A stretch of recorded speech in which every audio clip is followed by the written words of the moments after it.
Now students देखिए, आज की क्लास में हम 3 टॉपिक्स को कवर करेंगे। ठीक है, हीट, इंटरनल एनर्जी, ये दोनों तो आपके छोटे छोटे टॉपिक्स हैं। फर्स्ट लॉ ऑफ थर्मोडायनेमिक्स हम लोग डिटेल में कवर करेंगे यहाँ पर, करेक्ट। और इस पे बेस हम लोग क्वेश्चन करेंगे। ठीक है स्टूडेंट्स, तो चलिए स्टार्ट करते हैं। लास्ट क्लास में बच्चों मैंने आपको वर्क के बारे में पढ़ाया था, ठीक है ना। और मैंने आपको बताया था या नहीं बताया था, फिर से ध्यान से सुन लीजिए। सिस्टम से सराउंडिंग में या सराउंडिंग से सिस्टम में एनर्जी को ट्रांसफर करने के तरीके हैं। कौन? हीट और work.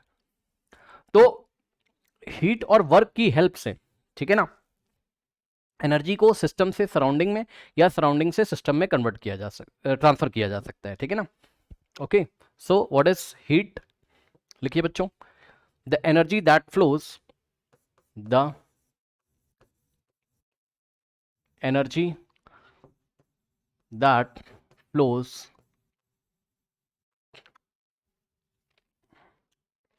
the energy that flows across the boundary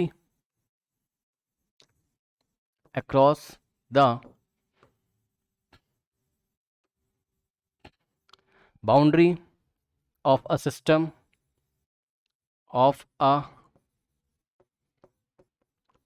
system during a change in a change in its state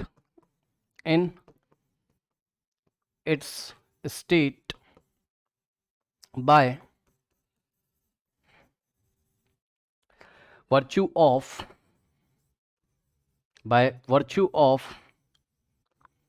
difference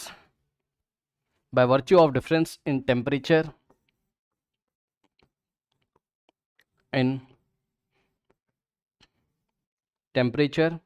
between the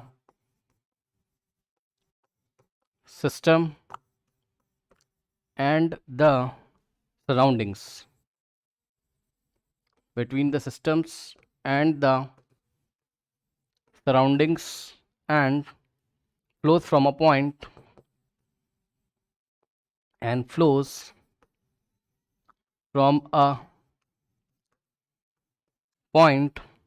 of higher to a point of lower temperature, a point of lower temperature. अब देखिए बच्चों, क्या है the energy that flow? Heat क्या है? एक तरीके की एनर्जी है that flows across the boundary of a system during a change in state by the virtue of difference in temperature between the system and surroundings and flows from a point of higher to point of lower temperature. अब इस बात का मतलब क्या है, इसको समझिए। मान लीजिए बच्चों, ये कोई सिस्टम है आपके पास, ठीक है ना, ये कोई सिस्टम है आपके पास, ठीक है स्टूडेंट्स। अब ये सिस्टम है आपका। अब इस सिस्टम से बच्चों एनर्जी को, ई का मतलब एनर्जी को, कहाँ जाना है? सराउंडिंग में।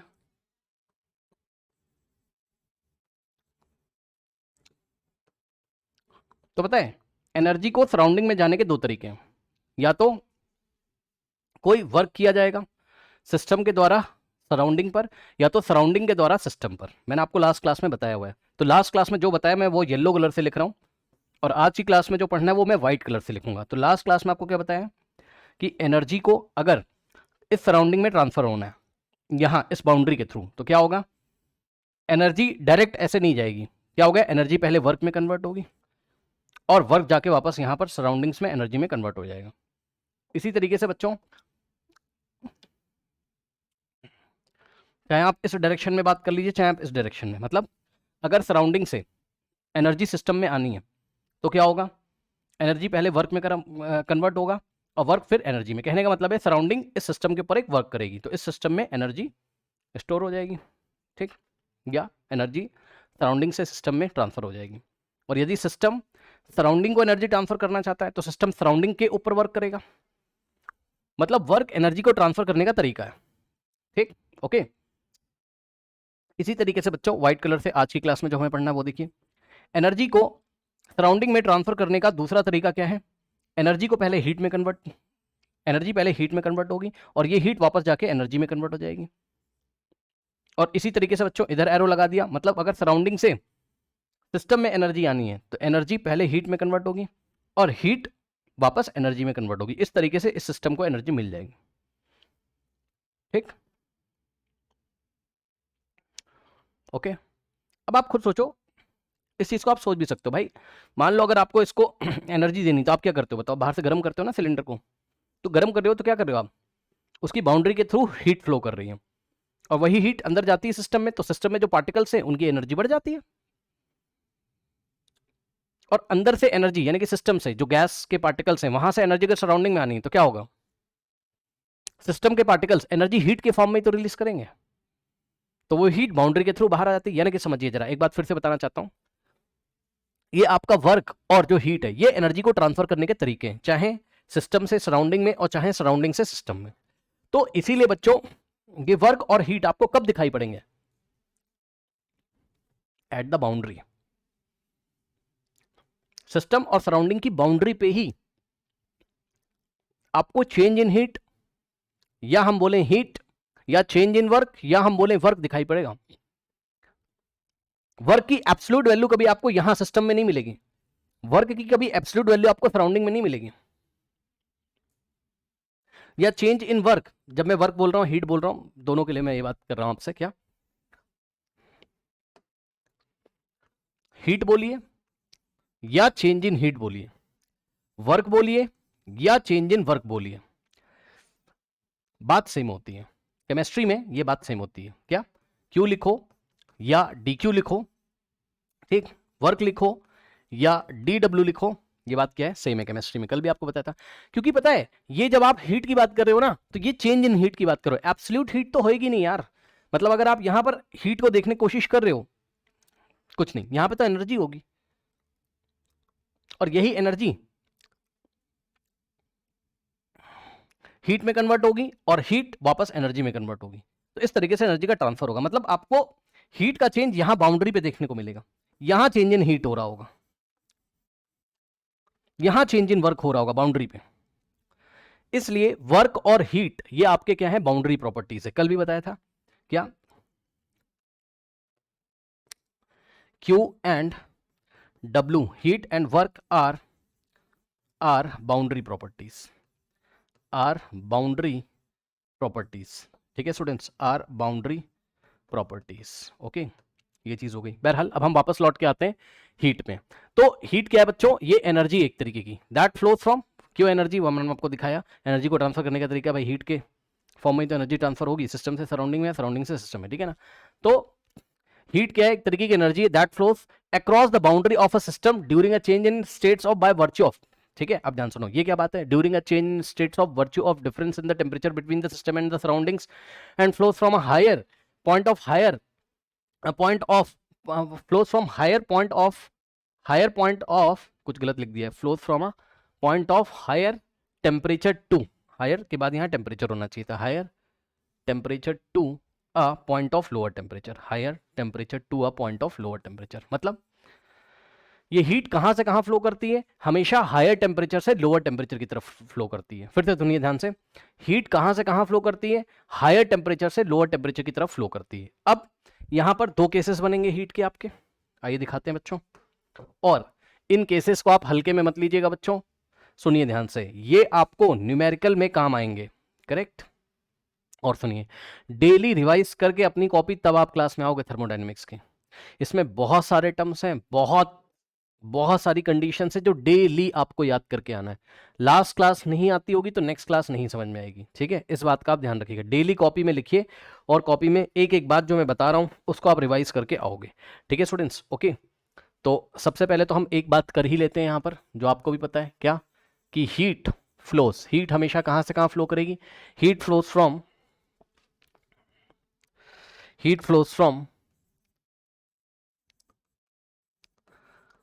Higher temperature to lower temperature, higher temperature to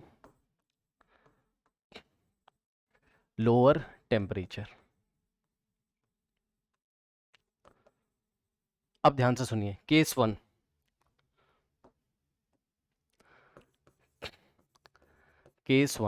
ठीक, केस 1 में क्या किया आपने, ध्यान से चेक करिए बच्चों। मान लीजिए हमारे पास एक सिस्टम है, ठीक, और मान लीजिए सिस्टम का टेम्परेचर कितना है T1 और सराउंडिंग का टेम्परेचर कितना है T2।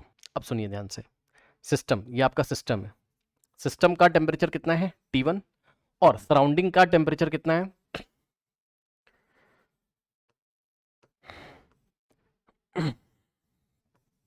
सराउंडिंग का टेम्परेचर कितना है T2। ठीक, और मान लो कि T1 is greater than T2, T1 is greater than T2। कहने का मतलब है temperature of system is greater than temperature of surrounding. ठीक, तो ऐसा जब होगा, अब अंदर का टेम्परेचर ज्यादा है, बाहर का कम है, तो बताओ हीट कहां से कहां फ्लो करेगी, क्या बताया उसने, हीट हायर टेम्परेचर से लोअर टेम्परेचर की तरफ फ्लो करेगी। ठीक है स्टूडेंट्स, तो एनर्जी का फ्लो होगा कहां से कहां, मैं एरो लगा के दिखा रहा हूं बच्चों, एनर्जी का फ्लो इस तरीके से होगा हीट के फॉर्म में, हायर टेम्परेचर से लोअर, यानी कि हीट फ्लो करेगी सिस्टम से सराउंडिंग में। अब सुनिए न्यूमेरिकल में क्या काम आएगा, तो न्यूमेरिकल में बच्चों ये काम आएगा, न्यूमेरिकल में ये काम आएगा क्या, पहले तो हम लिख देते हैं हीट फ्लोज फ्रॉम, इस केस में heat flows from from system to surrounding, system to, heat system से सराउंडिंग की तरफ फ्लो करेगी। अब सुनो ध्यान से, एक बात बताओ, अगर बच्चों हीट सिस्टम से सराउंडिंग की तरफ फ्लो करेगी तो सिस्टम के पॉइंट ऑफ व्यू से देखो, केमिस्ट्री चल रही है, सिस्टम के पॉइंट ऑफ व्यू से देखोगे, एक बात बताओ भाई, कौन एनर्जी लॉस कर रहा है, एनर्जी किसकी लॉस हो रही है, सिस्टम की एनर्जी लॉस हो रही कि नहीं हो रही, यस सर, क्योंकि सिस्टम क्या कर रहा है, एनर्जी को हीट के फॉर्म में सराउंडिंग को ट्रांसफर कर रहा है, तो हीट बाहर जा रही ना भाई, तो सिस्टम से एनर्जी कम हो रही है, सिस्टम से एनर्जी कम हो रही, यानी कि हीट का साइन, अगर आपको मैं बोलूं कि सिस्टम की हीट कैसी रखोगे बताओ, नेगेटिव की पॉजिटिव, मतलब मैं आपसे बोल रहा हूं क्यू का मतलब हीट, ये तो पता है ना, क्यू का मतलब क्या होता है बताओ, हीट। ठीक, तो अगर मैं आपसे यहां पर ये पूछूं कि एक बात बताओ आप कि क्यू ऑफ द सिस्टम यानी कि हीट ऑफ द सिस्टम का साइन कैसा लोगे, जब न्यूमेरिकल में कोई ऐसा सवाल आएगा बच्चों कि हीट सिस्टम से सराउंडिंग की तरफ फ्लो कर रही हो और मैं बोलूंगा कि हीट ऑफ द सिस्टम का साइन लो, बताओ पॉजिटिव की नेगेटिव, पॉजिटिव की नेगेटिव, नेगेटिव, नेगेटिव का मतलब लॉस होना और पॉजिटिव का मतलब गेन करना। अब बताओ, सिस्टम तो भाई हीट को लॉस कर रहा है ना, या एनर्जी को लॉस कर रहा है हीट के फॉर्म में, सिस्टम से हीट बाहर जा रही है, तो सिस्टम ने एनर्जी क्या करी है, लॉस करी है, यानी कि सिस्टम ने हीट को लॉस किया है, ऐसे सोचो आप, और वो हीट कहां चली गई, या वो एनर्जी हीट के फॉर्म में कहां चली गई, सराउंडिंग में, तो भाई सिस्टम की एनर्जी कम हो रही है, ऐसे सोचो, तो सिस्टम ने लॉस किया है एनर्जी को हीट के फॉर्म में, इसलिए सिस्टम का साइन कैसा आएगा, नेगेटिव, तो heat of the system is negative, minus में आएगा बच्चों, ये याद रखना भाई साइन ध्यान से, और साइन के बारे में डेली सोचिए जो मैं आपको बता रहा हूं। ठीक, तो हीट ऑफ द सिस्टम आएगा कैसा, नेगेटिव। ठीक, और यहां ब्रैकेट में यदि आप चाहें तो लिख सकते हैं, नेगेटिव साइन क्यों लिया है, because heat release by the system, system ने हीट रिलीज करी है, सिस्टम ने हीट को लॉस किया है।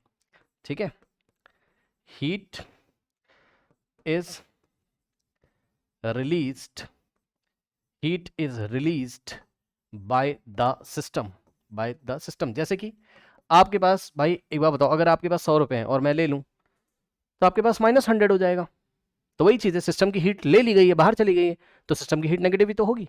ठीक, उसके बाद Q surrounding, heat of the surrounding कितना हो जाएगा, हीट ऑफ द सराउंडिंग कितना हो जाएगा बताइए, हाँ भाई अब बताओ, सराउंडिंग को तो हीट मिली है ना, तो सराउंडिंग ने तो हीट गेन करी है, सराउंडिंग की तो एनर्जी बढ़ जाएगी, तो साइन कैसा आएगा सराउंडिंग हीट के लिए, पॉजिटिव, यानी कि जितना इसने लॉस किया होगा उतना ही इसने गेन किया होगा, बस साइन चेंज हो जाएंगे, तो यहाँ आ जाएगा क्या, पॉजिटिव। और पॉजिटिव क्यों बच्चों, ब्रैकेट में यदि आप चाहें तो लिख सकते हैं, heat is gained by, heat is gained by the surrounding, surrounding ने हीट गेन करी इसलिए सराउंडिंग की हीट क्या आएगी, पॉजिटिव, ये केस नंबर 1 है। अब इसी तरीके से बच्चों केस नंबर 2 भी आप बना सकते हैं। ठीक है, इसी तरीके से स्टूडेंट्स आप केस नंबर 2 बना सकते हैं, तो केस नंबर 2 में आपने क्या किया, ठीक, फिर से वही सारी चीजें, ये देखिए एक सिस्टम है बच्चों आपके पास इस तरीके से, ठीक, और सिस्टम का टेम्परेचर T1 है और सराउंडिंग का टेम्परेचर T2 है। ठीक, लेकिन इस बार हम लोग केस को अलग कर रहे हैं, ये सिस्टम है आपका और ये क्या है बच्चों, सराउंडिंग का टेम्परेचर है। T2, लेकिन इस बार ना हम कह रहे हैं कि सराउंडिंग का temperature T2 is greater than T1 है, यानी कि बच्चों T ऑफ सराउंडिंग, सराउंडिंग का जो आपका टेम्परेचर है ना, ठीक, वो टेम्परेचर ऑफ द सिस्टम से क्या है, ग्रेटर है। ठीक, अब बताओ बाहर का टेम्परेचर ज़्यादा अंदर का कम, अब बताओ हीट कहाँ से कहाँ फ्लो करेगी, या दूसरे शब्दों में बोले तो एनर्जी कहाँ से कहाँ फ्लो करेगी, सराउंडिंग से सिस्टम की तरफ। कौन से फॉर्म में फ्लो करेगी, हीट के फॉर्म में। ठीक, तो ये एरो इस तरीके से लगेगा, यानी कि जो एनर्जी थी वो हीट के फॉर्म में सिस्टम में जाएगी। ठीक, अब बताओ यहां पर क्या होगा बच्चों, यहां पर क्या होगा, heat flows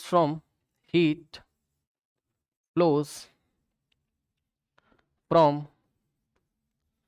from surroundings to the system, to the from surrounding to the system, surrounding to the system.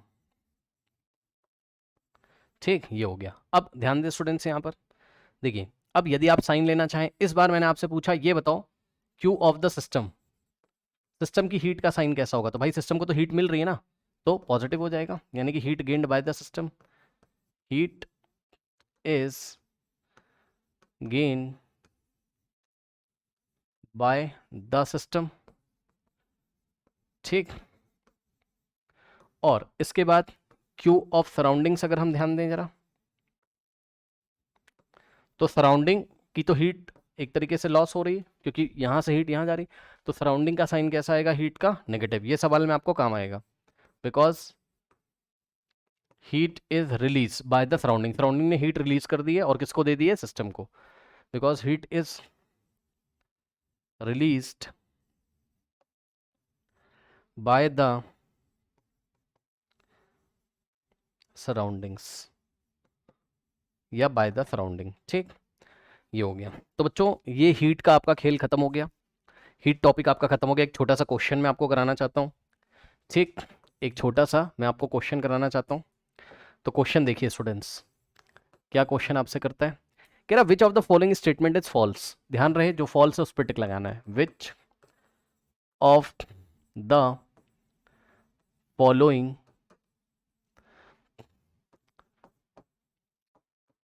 Statement is false, इसमें से कौन सा स्टेटमेंट फॉल्स है। Okay, A is work is state function, work is state function. ठीक, option B is temperature is a state function, temperature is a state function. Okay, option C, change in the state is completely defined, change in the state is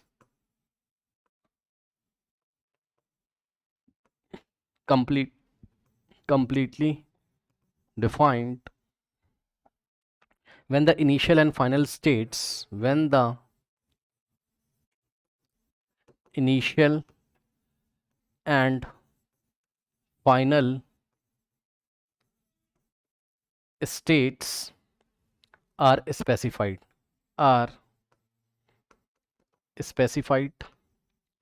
and the option is work appears at the boundary of the system, work appears at the boundary of the system।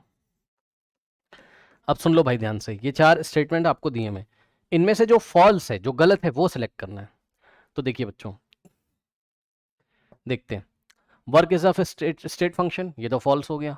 ठीक, ये क्या आपका false है, क्योंकि work क्या है, path function है, work path dependent होता है ना भाई, वर्क पाथ डिपेंडेंट होता है। ठीक, तो एक तो ऑप्शन ए पे टिक लगाओगे कि ये फॉल्स है। दूसरा, temperature is a state function, ये तो ट्रू है। टेम्परेचर क्या है, स्टेट फंक्शन है, ये ट्रू है, ठीक। तो इस पे टिक नहीं लगाओगे आप, जो फॉल्स है उसको सिलेक्ट करना था। फिर चेंज इन द, अब ये वाली बात बच्चे नहीं समझ पा रहे हैं। Change in the state is completely defined when the initial and final states are specified.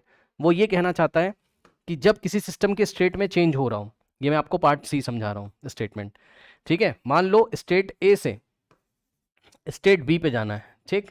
तो ध्यान से सुनिए, चाहे पाथ 1 से जाओ आप, चाहे पाथ 2 से जाओ, चाहे पाथ 3 से जाओ, ठीक है, कोई भी रास्ता या कोई भी प्रोसेस अपनाकर आप ए से स्टेट ए से बी पे जा रहे हो, तो उसने क्या बोला, change in the state is completely defined when the initial and final states are specified. मतलब अगर आपको इनिशियल और फाइनल स्टेट्स के बारे में पता हो तो स्टेट को अच्छी तरीके से मतलब क्लियरली डिफाइन किया जा सकता है। सही तो कह रहा है वो, एक्चुअल में वो स्टेट फंक्शन की बात कर रहा है, पता है, एक्चुअल में वो स्टेट फंक्शन की बात कर रहा है।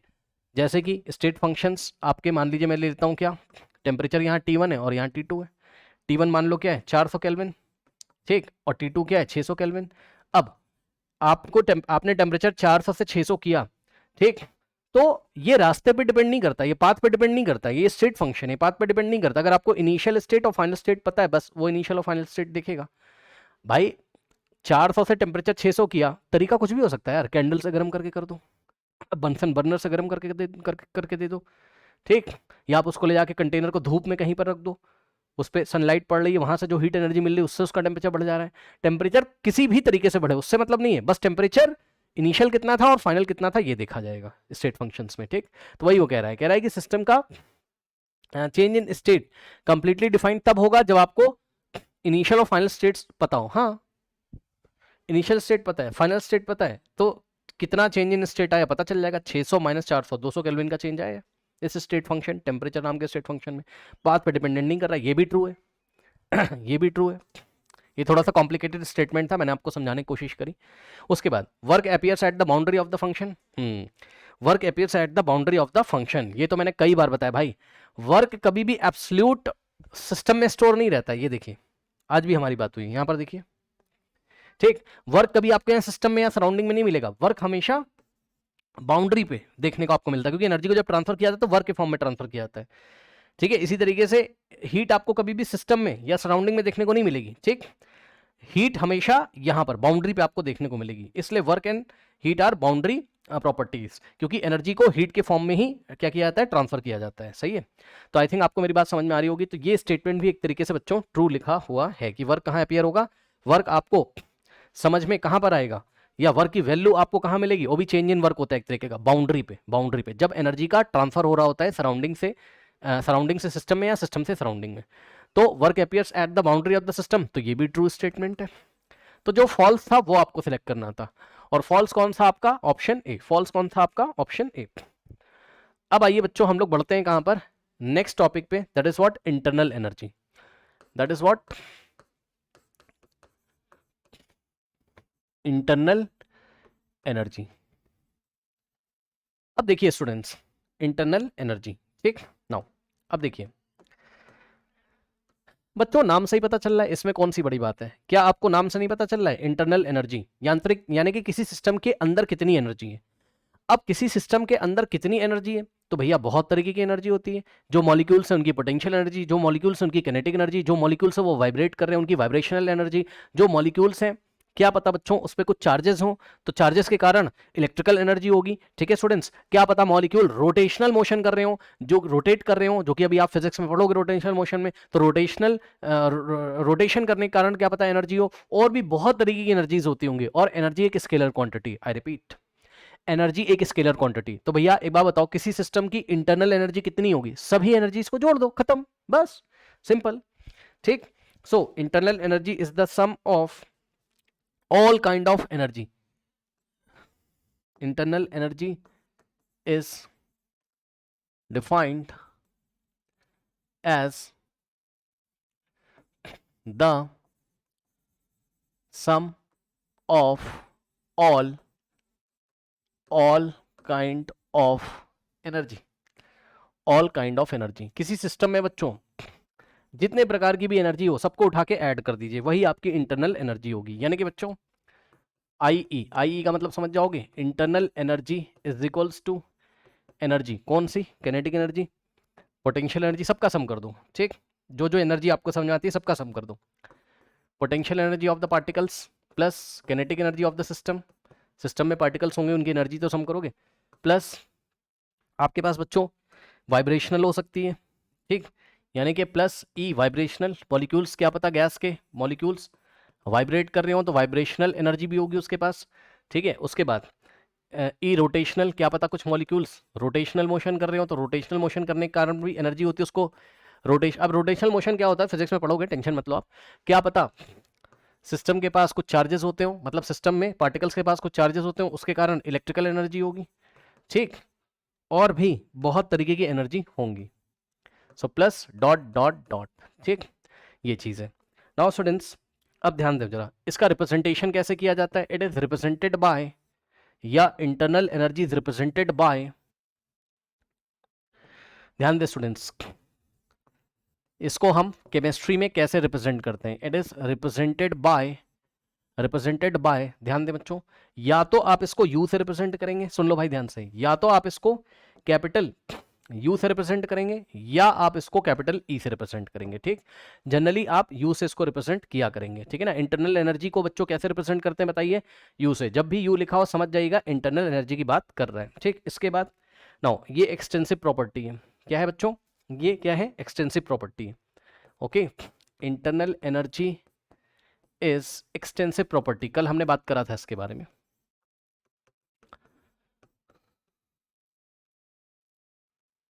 ठीक, बट पीछे का नहीं पढ़ के आओगे तो नहीं समझ में आएगा, पीछे की क्लास को अच्छी तरीके से करके तब आइएगा प्लीज, ठीक। Now internal energy is the extensive property, but कभी भी बच्चों अगर क्या लिखा हो, इंटरनल एनर्जी पर मोल लिखा हो, पर ग्राम लिखा हो, पर लीटर लिखा हो, तो ये सब इंटेंसिव प्रॉपर्टी होती है, ठीक। तो बट इंटरनल एनर्जी पर मोल पढ़ लोगे ना इसको, इंटरनल एनर्जी पर मोल, ठीक, इंटरनल एनर्जी पर ग्राम, ठीक, या internal energy per unit volume, okay, internal energy per unit volume divided by volume का मतलब per unit volume, are intensive, पर लग जाए कभी भी, है ना, पर लग जाए कभी भी तो वो इंटेंसिव हो जाएगी, क्यों,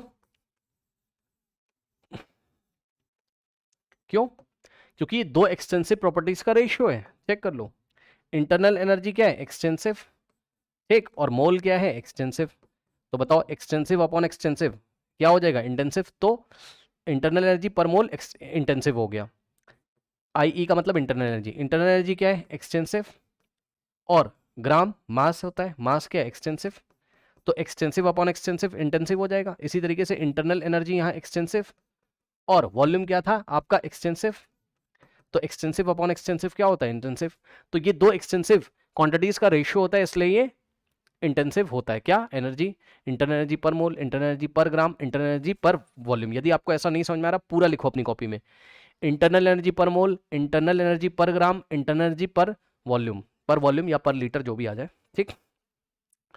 ये क्या है बच्चों, आपके दो एक्सटेंसिव क्वांटिटीज के रेशियो है, इसलिए ये इंटेंसिव प्रॉपर्टी है, बस, ठीक। नाउ इसके बाद बच्चों ध्यान थोड़ा चेक करिए, देखिए इसी चीज को आप ऐसे भी लिख सकते हो, है ना, इंटरनल एनर्जी को यू से शो करते हो तो यू इंटरनल एनर्जी पर मोल, इंटरनल एनर्जी पर ग्राम, ठीक, या internal energy per unit volume, ये सारे के सारे क्या हैं, ये सारे के सारे क्या हैं स्टूडेंट्स आपके, इंटेंसिव, ठीक, ये सारे के सारे क्या हैं आपके, इंटेंसिव, ठीक है। आई थिंक कोई डाउट नहीं होना चाहिए। अब सुनिए ध्यान से, अब यहां पर बच्चों कुछ कॉन्सेप्ट्स नोट कर लीजिए इंटरनल एनर्जी के लिए, okay, concepts for internal energy, ठीक, concepts for internal energy U, okay. Now अब इसमें कुछ पॉइंट्स आपको बच्चों नोट करने हैं। पॉइंट नंबर 1 नोट करिए, क्या internal energy is a state function, is a state function. इसके बारे में कल हमारी बात हुई है। इंटरनल एनर्जी बच्चों स्टेट फंक्शन होता है, यानी कि पार्ट डिपेंडेंट नहीं होता है ये पार्ट डिपेंडेंट नहीं होता है। मतलब समझो किसी सिस्टम को स्टेट ए से, it does not depends on path, it does not depends on the path. मतलब समझिए बच्चों, कोई सिस्टम है आपके पास, एग्जांपल दे रहा हूं यहां पर मैं आपको, ठीक है, उसको आपको कहां से ए से बी पर ले जाना है, ठीक, स्टेट ए से बी पर। ये पहला रास्ता आपने अपनाया, यहां पर change in energy, change in internal energy कितना हुआ, डेल्टा U1। फिर पाथ नंबर 2 से आप ले गए तो यहाँ पर चेंज इन इंटरनल एनर्जी कितना हुआ, डेल्टा U2। पाथ नंबर 3 से आप ले गए तो चेंज इन इंटरनल एनर्जी कितना हो गया, डेल्टा U3। अब सुनो, क्योंकि ये स्टेट फंक्शन है इंटरनल एनर्जी, इसलिए इसका चेंज हर एक बार सेम आएगा, रास्ता कोई भी हो, ठीक है, रास्ता कोई भी हो। यानी कि बच्चों change in internal energy 1 is equal to change in internal energy through part 2 is equal to change in internal energy through part 3। Correct. तो याद रखिएगा बच्चों, चेंज इन इंटरनल एनर्जी जो है हर एक बार सेम रहेगा, क्योंकि ये स्टेट फंक्शन है, पाथ फंक्शन नहीं है। इसके बाद बच्चों नेक्स्ट जो पॉइंट है, ध्यान से चेक करिएगा, देखिए नेक्स्ट जो पॉइंट है वो क्या है, इंटरनल एनर्जी, या मैं शॉर्ट में लिख दूं IE, तो परेशान तो नहीं हो गया आप, ठीक। Internal energy of ideal gas, of an ideal gas, ध्यान सुनना भाई, वेरी इंपॉर्टेंट पॉइंट है, of an ideal gas only depends on the temperature. Only, एक एक पॉइंट आप याद करके आइएगा घर से, तभी आपको नेक्स्ट क्लासेस समझ में आएंगी, वरना तो आगे चल के ऐसा होगा कि फिर तो सब कुछ बाउंस करेगा। इसलिए डेली याद होना चाहिए आपको जो बातें यहाँ पढ़ाई जा रही हैं। Internal energy of an ideal gas only depends upon, only depends upon temperature. सुन लो भाई ध्यान से, ये क्या बात बता दी सर, इसको मैथ्स में कैसे देखा जाता है, इसी स्टेटमेंट को जो बात बता दी ना, internal energy of an ideal gas only depends on temperature, मतलब किसी सिस्टम की जो इंटरनल एनर्जी है वो बस टेम्परेचर पे डिपेंड करती है। मतलब सर, मतलब अगर टेम्परेचर में चेंज होगा तब तो इंटरनल एनर्जी में चेंज देखने को मिलेगा, और अगर टेम्परेचर में चेंज नहीं हुआ, यानी कि टेम्परेचर यदि कांस्टेंट है, तो इंटरनल एनर्जी में कोई चेंज नहीं होगा। मतलब internal energy is the function of temperature. Okay, तो बच्चों क्या बात बता दी सर आपने, यानी कि इस पॉइंट का मतलब है internal energy is the function of temperature. इसको क्या पढ़ोगे, internal energy is the function of temperature. Internal energy किस पे डिपेंड करती है, टेम्परेचर पे डिपेंड करती है। ठीक है स्टूडेंट्स, अब सुनिए, but in real gases, but इस बात को तो साइड में ही लिख लो, है ना, रियल गैसेस वाली बात तो यार कहीं साइड में लिख लो, ठीक, यहाँ कहीं लिख लो, ठीक। बट इन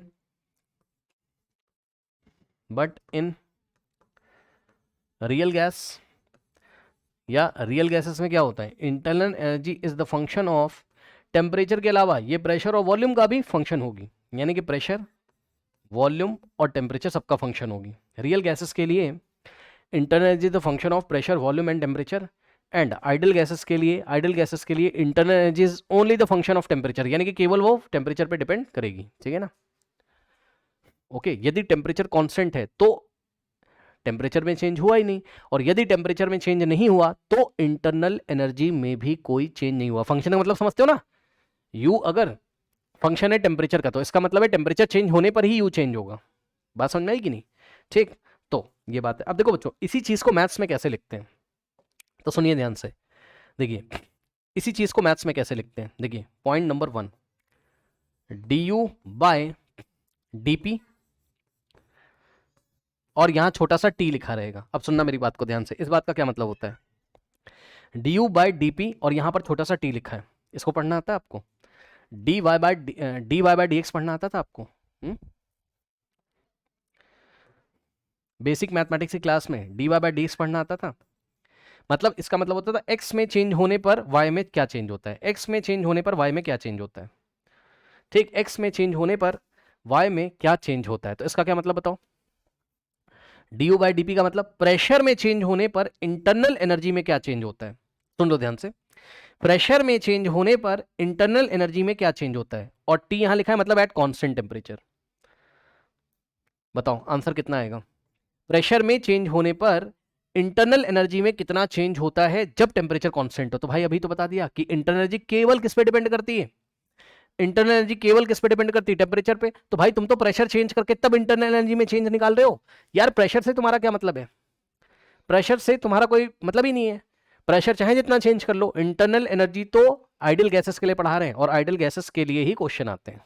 ठीक, तो इंटरनल एनर्जी तो भाई तब चेंज होगी ना जब टेम्परेचर चेंज होगा। यार टेम्परेचर तो कांस्टेंट है, ऐसे छोटा सा टी लिखा है इसका मतलब टेम्परेचर कांस्टेंट है। यानी कि आप प्रेशर को कितना भी चेंज कर लो, इंटरनल एनर्जी में कोई चेंज नहीं आएगा। तो प्रेशर के चेंज करने पर इंटरनल एनर्जी में कोई चेंज नहीं आएगा। ये देखिए इसी बात को मैथमेटिकली ऐसे लिखा गया। ठीक, मतलब एट कांस्टेंट टेम्परेचर, एट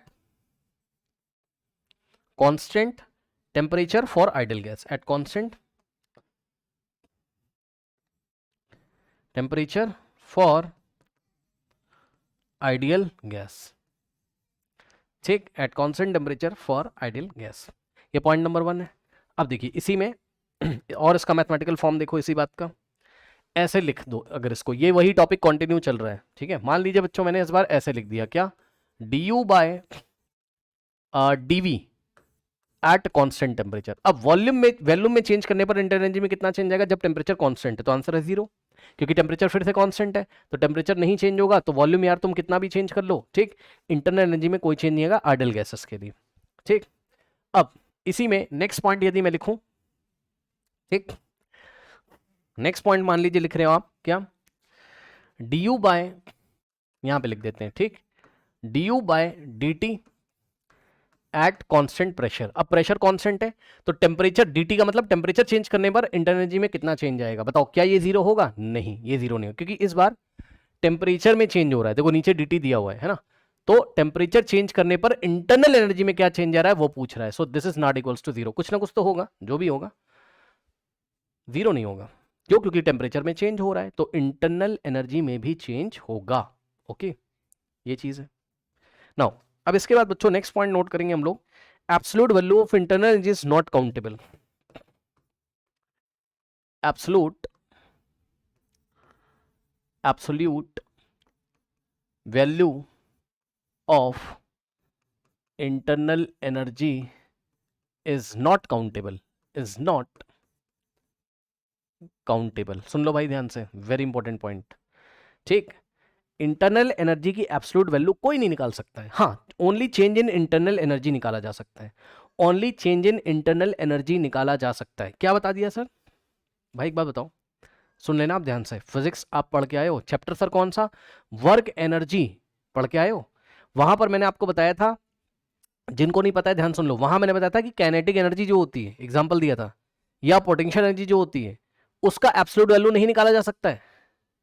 वो फ्रेम ऑफ रेफरेंस पे डिपेंड करती है यार, वो फ्रेम ऑफ रेफरेंस पे डिपेंड करती है। काइनेटिक एनर्जी और potential energy frame of reference पे डिपेंड करती है कि कौन से फ्रेम ऑफ रेफरेंस से आप देख रहे हो। कोई ऑब्जेक्ट जा रहा है, ठीक, तो ग्राउंड पे खड़े हुए बंदे के लिए उसकी किनेटिक एनर्जी कुछ और होगी, किसी दूसरे प्लेनेट पे खड़े हुए बंदे के लिए उसकी किनेटिक एनर्जी कुछ और होगी। सामने बस से कोई बंदा जा रहा है, उसमें बैठे हुए बंदे के लिए सामने चलती हुई बॉडी की किनेटिक एनर्जी कुछ और होगी। तो किनेटिक एनर्जी का मैं जस्ट एग्जांपल दे रहा हूं, ठीक है। आप एब्सोल्यूट किनेटिक एनर्जी नहीं निकाल सकते हो, उसकी रिलेटिव वैल्यू निकाल सकते हो, याद आया? हाँ, लेकिन चेंज इन किनेटिक एनर्जी निकाला जा सकता है। इसी तरीके से पोटेंशियल एनर्जी आप एब्सोल्यूट नहीं निकाल सकते, तो उसका चेंज निकाला जा सकता है। तो बस इंटरनल एनर्जी किसका सम है, आओ देख लो, ऐसे ही समझाने के लिए बता रहा हूँ। इंटरनल एनर्जी क्या है, सभी एनर्जीज का सम है। तो भैया जब ये एनर्जी तुम पोटेंशियल एनर्जी, किनेटिक एनर्जी, इसका एब्सोल्यूट वैल्यू नहीं निकाल सकते हो, तो इंटरनल एनर्जी का एब्सोल्यूट वैल्यू कैसे निकालोगे? यानी कि इंटरनल एनर्जी का एब्सोल्यूट वैल्यू कोई भी नहीं निकाल सकता है।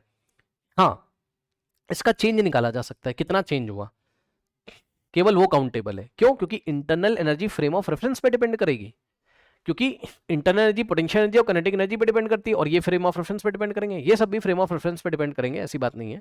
ठीक, तो बस यही बात है, और क्या। ठीक, नोट कर लीजिए क्या, absolute value of internal energy is not countable.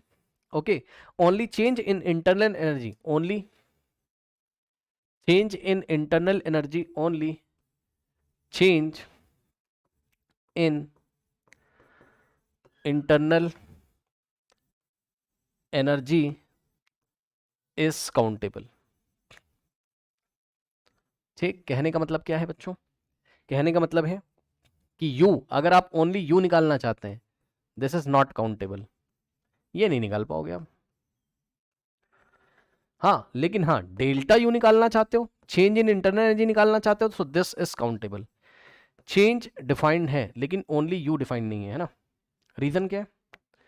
Reason क्या है? रीजन है कि भैया internal energy depends on the frame of reference. Reason क्या है? इंटरनल एनर्जी, आई का मतलब internal energy depends on the frame of reference, on the frame of reference.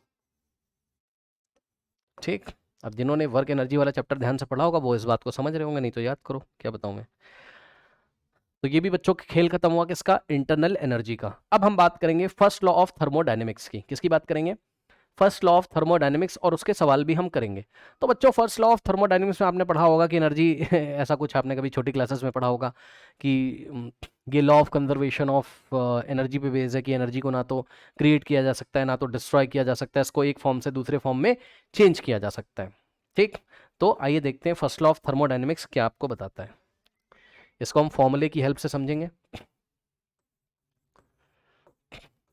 First law of thermodynamics.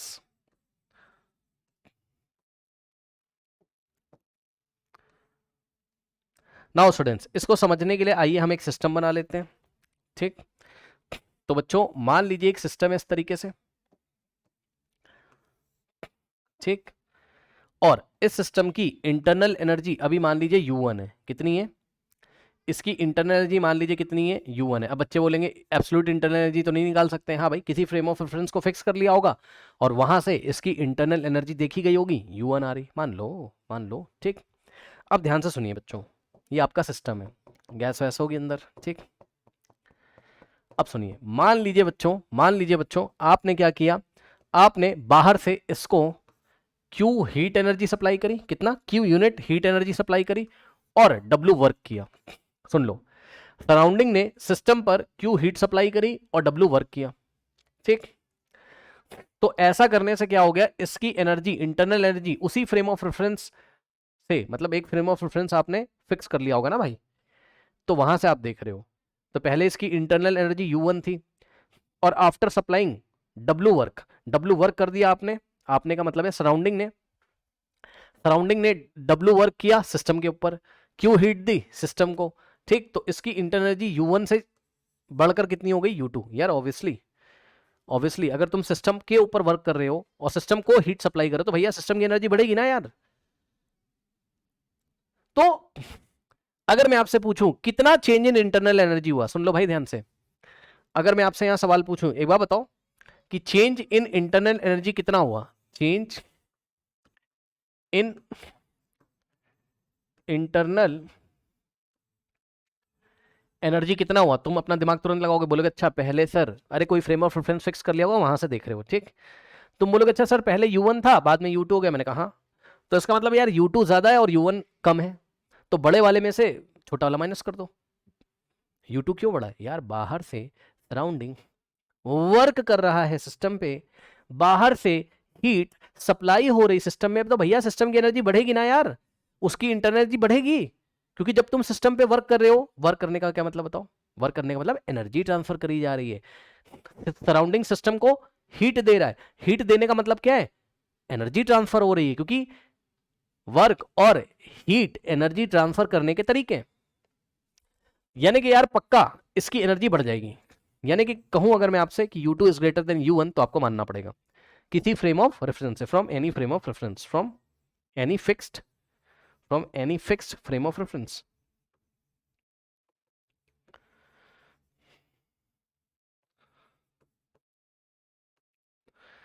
ठीक, ओके नाउ, तो change in internal energy कैसे निकालोगे बताओ? U2 minus U1। अच्छा भाई बहुत अच्छी बात है। फिर मैंने तुरंत बोला, मैंने कहा एक बात बताओ, ये जो चेंज इन इंटरनल एनर्जी है U2 माइनस U1, ये चेंज आया क्यों यार? ये चेंज आया क्यों? तुम तुरंत बोलोगे सर देखो सर इसकी एनर्जी बढ़ गई होगी और इतना चेंज आया है, मतलब उसमें इंक्रीमेंट कितना हुआ है, इतना हुआ है। मैंने कहा कैसे हुआ, तो तुमने बोला सर देखो एक तो उसको क्यू हीट दी सर और डब्ल्यू वर्क किया, दोनों ऐड हो जाएंगे।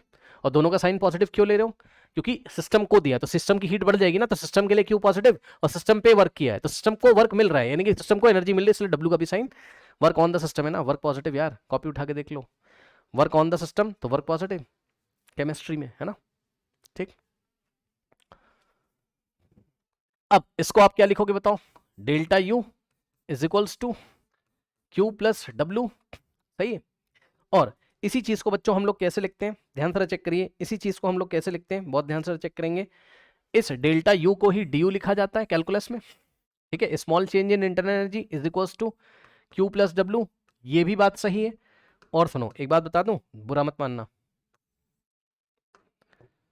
कॉपी में लिखवाया है कि भाई आप क्यू बोलिए और चाहे आप डी क्यू बोलिए बात सेम है, चाहे आप डब्ल्यू बोलिए चाहे डी डब्ल्यू बोलिए बात सेम है, क्योंकि यार क्यू और डब्ल्यू क्या है, बाउंड्री प्रॉपर्टीज है, मतलब इनका आपको हमेशा चेंज देखने को मिलेगा, इनकी एब्सोल्यूट वैल्यू देखने को नहीं मिलेगी क्यू और डब्ल्यू की, चेंज बाउंड्री पे देखने को मिलेगा जब एनर्जी ट्रांसफर हो रही होगी सराउंडिंग से सिस्टम में या सिस्टम से सराउंडिंग में, तो एनर्जी चेंज इन हीट या चेंज इन वर्क के फॉर्म में ट्रांसफर होती।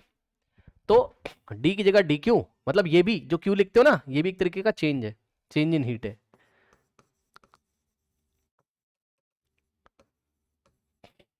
और ये भी एक तरीके का चेंज इन हीट है, ये भी एक तरीके का चेंज इन वर्क है,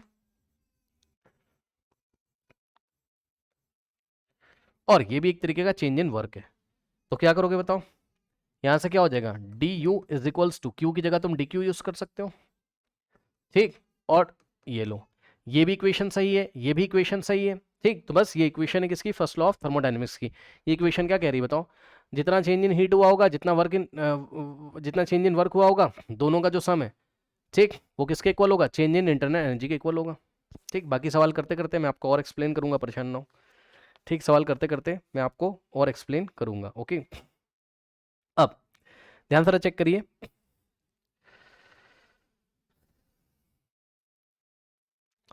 ध्यान से चेक करो, एक सवाल आपसे पूछे, बताओ ये सही लगाए लिखा है कि गलत लिखा है। अगर मैंने यहाँ डेल्टा यू की जगह ओनली यू लिख दिया और सामने मैंने क्या लिख दिया, क्यू प्लस डब्ल्यू, देखो ये क्या है, रॉन्ग है, रॉन्ग है सर, ये रॉन्ग है भैया, ऐसा मत लिख देना कभी। क्या गलती है बताओ इसमें, मैंने आपको बताया क्यू लिखो डी क्यू लिखो दोनों ही चेंज होता है, डब्ल्यू लिखो डी डब्ल्यू लिखो दोनों ही चेंज होता है, उसकी दिक्कत नहीं है ना।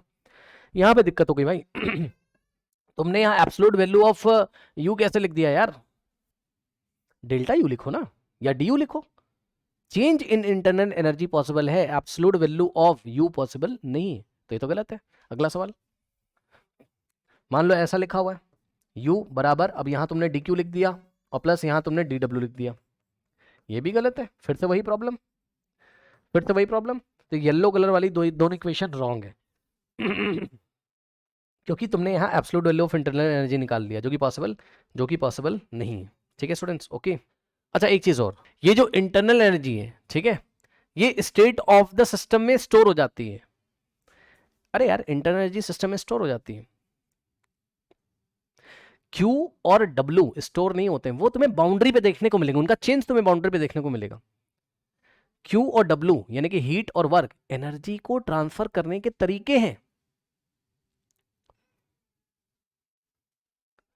यदि बाहर से सिस्टम पे वर्क किया जा रहा है, बाहर से हीट दिया जा रहा है, तब तो इंटरनल एनर्जी में बढ़ोतरी हो जाएगी, इंक्रीमेंट होगा, क्योंकि जो बाहर से वर्क आ रहा है, यही तो law of conservation of energy यार, बाहर से जो वर्क आ रहा है, वर्क का मतलब बाहर से जो वर्क हो रहा है सिस्टम के ऊपर, वर्क होने का क्या मतलब बताओ, वर्क होने का मतलब एनर्जी ट्रांसफर हो रही है यार, बाहर से अंदर की तरफ, सराउंडिंग से सिस्टम की तरफ, बाहर से हीट ट्रांसफर हो रही है सिस्टम को, मतलब बाहर से एनर्जी ट्रांसफर हो रही है, तो वो एनर्जी सिस्टम में आके एज इंटरनल एनर्जी स्टोर हो जाएगी, मतलब इंटरनल एनर्जी स्टोर्ड आपको सिस्टम में समझ में आएगी कि हाँ भैया इतना स्टोर हो गया, लेकिन क्यू और डब्ल्यू स्टोर नहीं होगा, क्यू और डब्ल्यू बाउंड्री पे देखने को मिलेंगे, क्योंकि ये एनर्जी को ट्रांसफर करने का तरीका होता है। बाकी तो अभी सवाल करते करते और सिखाऊंगा, अभी के लिए आप क्या करें, आप इन दोनों इक्वेशंस को याद कर लें, अभी के लिए आप हालांकि इन तीनों इक्वेशंस, ये तीनों इक्वेशन सही सेम बात कर रही हैं। क्यू लिखो डी क्यू लिखो, बात सेम है। डब्ल्यू लिखो डी डब्ल्यू लिखो, बात सेम है, क्योंकि डब्ल्यू भी चेंज इन वर्क है, बाउंड्री पे देखने को मिलता है, ये भी चेंज है। अब मैं आपसे एक सवाल करूं। सवाल देखिए बच्चों, क्वेश्चन कहता है select the correct representation, select the correct representation select the correct representation of first law of thermodynamics, of first law of thermodynamics.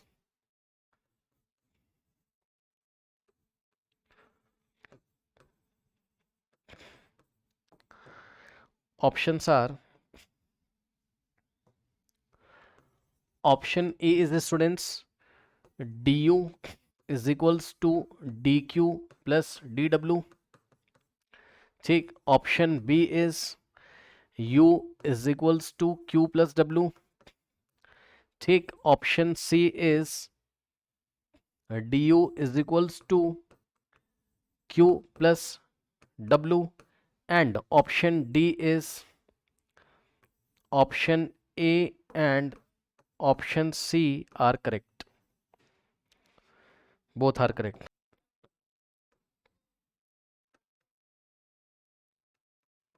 हाँ भाई जरा बताओ, और बताते टाइम याद रखना, Q लिखो चाहे DQ बात सेम है, W लिखो चाहे DW बात सेम है, ठीक। हाँ भाई बताओ। एक तो मुझे ए सही लग रहा है, ये करेक्ट है, चेक कर लो, क्योंकि यहाँ चेंज इन इंटरनल एनर्जी, यहाँ कुछ भी लिखा हो, क्यू लिखा हो, डी क्यू लिखा हो, डी डब्ल्यू लिखा हो, डब्ल्यू लिखा हो, बात से में एक तो ये करेक्ट लग रहा है मुझे, ठीक। और ऑप्शन बी में क्या प्रॉब्लम है, यहाँ एब्सोल्यूट वैल्यू ऑफ एनर्जी है इंटरनल एनर्जी, यहाँ चेंज इन इंटरनल एनर्जी नहीं है, तो ये प्रॉब्लम कर रहा है, इनकरेक्ट है। एंड ऑप्शन सी देखिए, यहाँ चेंज इन इंटरनल एनर्जी ये सही है, और क्यू लिखो चाहे डी क्यू लिखो, डब्ल्यू लिखो चाहे डी डब्ल्यू लिखो, क्योंकि ये दोनों क्या है, क्यू और डब्ल्यू क्या है आपको बाउंड्री प्रॉपर्टीज है, ओके। तो ये भी क्या है, करेक्ट है। इसका मतलब कौन कौन से करेक्ट है, so option D is the correct option, क्योंकि डी में बोल रहा है कि ए वाला भी करेक्ट है और सी वाला भी करेक्ट है, तो this is the question here, okay. Now अब यहां पर बच्चों और बातें हैं, ये मैं आपको बताता हूं इंटरनल एनर्जी के बारे में, फुल एंड फाइनल बातें कर लेते हैं, okay. Concept about internal energy, internal energy के बारे में आइए फुल फाइनल बातें हम कर लेते हैं, ठीक। तो बच्चों देखो, सबसे पहला पॉइंट क्या है कि D U is equals to D Q plus D W लिखिए, या आप D U is equals to Q plus D W लिखिए, ठीक है। यही दोनों करेक्ट हैं बस, ठीक, यही दोनों करेक्ट हैं बस। अगर आपने ऐसा लिख दिया u is equals to D Q plus D W लिख दिया, या आपने u is equals to q plus W लिख दिया, तो ये दोनों ही आपके इनकरेक्ट हैं, ये दोनों ही आपके क्या हैं, इनकरेक्ट हैं, ठीक। ये पहला पॉइंट है। दूसरा पॉइंट बच्चों आपका ध्यान से समझिए, अभी अभी आपने पढ़ा कि डेल्टा u बराबर q प्लस डब्ल्यू होता है, ठीक। लेकिन बच्चों w का तो आप फॉर्मूला पढ़ के आए हो, बट वर्क आपको कल पढ़ाया था, तो वर्क केमिस्ट्री में कैसे डिफाइन है, minus P external into D V, याद है। तो यही चीज़ यहाँ पर रख दीजिए, so delta U is equals to Q, और डब्ल्यू की जगह जब रखोगे माइनस पी एक्सटर्नल, तो यहाँ आ जाएगा प्लस की जगह minus P external into D V, ठीक। तो ये चीज़ हो गई, यानी कि ऐसा भी फॉर्मूला आपको देखने को मिलेगा। एंड नंबर 3 पॉइंट, यूनिट के बारे में बात कर लीजिए, ठीक। तो डी यू की जो यूनिट होगी, अब देखो डेल्टा यू लिखूँ डी यू लिखूँ बात सेम है यार, समझ जाना भाई, समझ जाना। डेल्टा यू का मतलब भी चेंज, डी यू का मतलब भी चेंज, ठीक। हाँ, डेल्टा यू का मतलब थोड़ा बड़ा सा चेंज, और डी यू का मतलब वेरी स्मॉल चेंज, क्या दिक्कत है तो दोनों चेंज ही। नाउ तो D U is equals to, अच्छा यूनिट के बारे में बात कर रहे हो ना, यूनिट ऑफ डी यानी कि चेंज इन इंटरनल एनर्जी की यूनिट बच्चों क्या होगी बताइए, जूल्स होगी या तो किलो कैलोरी होगी, जूल्स होगी या तो किलो कैलोरी होगी। कल कन्वर्जन आपको कुछ ना कुछ लिखाए थे मैंने, देख लीजिए वो यूज आएगा। अब आइए सवाल करते हैं, है ना। सवाल करने के लिए तैयार हो फर्स्ट लॉ ऑफ थर्मोडायनेमिक्स से, और सवाल की हेल्प से कुछ ना कुछ हम लोग सीखेंगे भी, ठीक। ओके, और एंथैल्पी नेक्स्ट क्लास में पढ़ाएंगे, वहीं से स्टार्ट करेंगे नेक्स्ट क्लास में ही, है ना। इस क्लास में चाहे तो स्टार्ट कर सकते हैं, कोई फ़ायदा नहीं है, एंथैल्पी की अलग क्लास आपकी लगा देंगे। देखिए बच्चों, क्वेश्चन कर लेते हैं इसके, है ना। सारे क्वेश्चन आपके एग्जाम में आए हुए क्वेश्चन है। कह रहा है during compression of a spring, ये देखिए क्वेश्चन उसने दिया, during compression of a spring the work done is the work done is 10 kilojoule and 2 kilojoule escaped to the surrounding,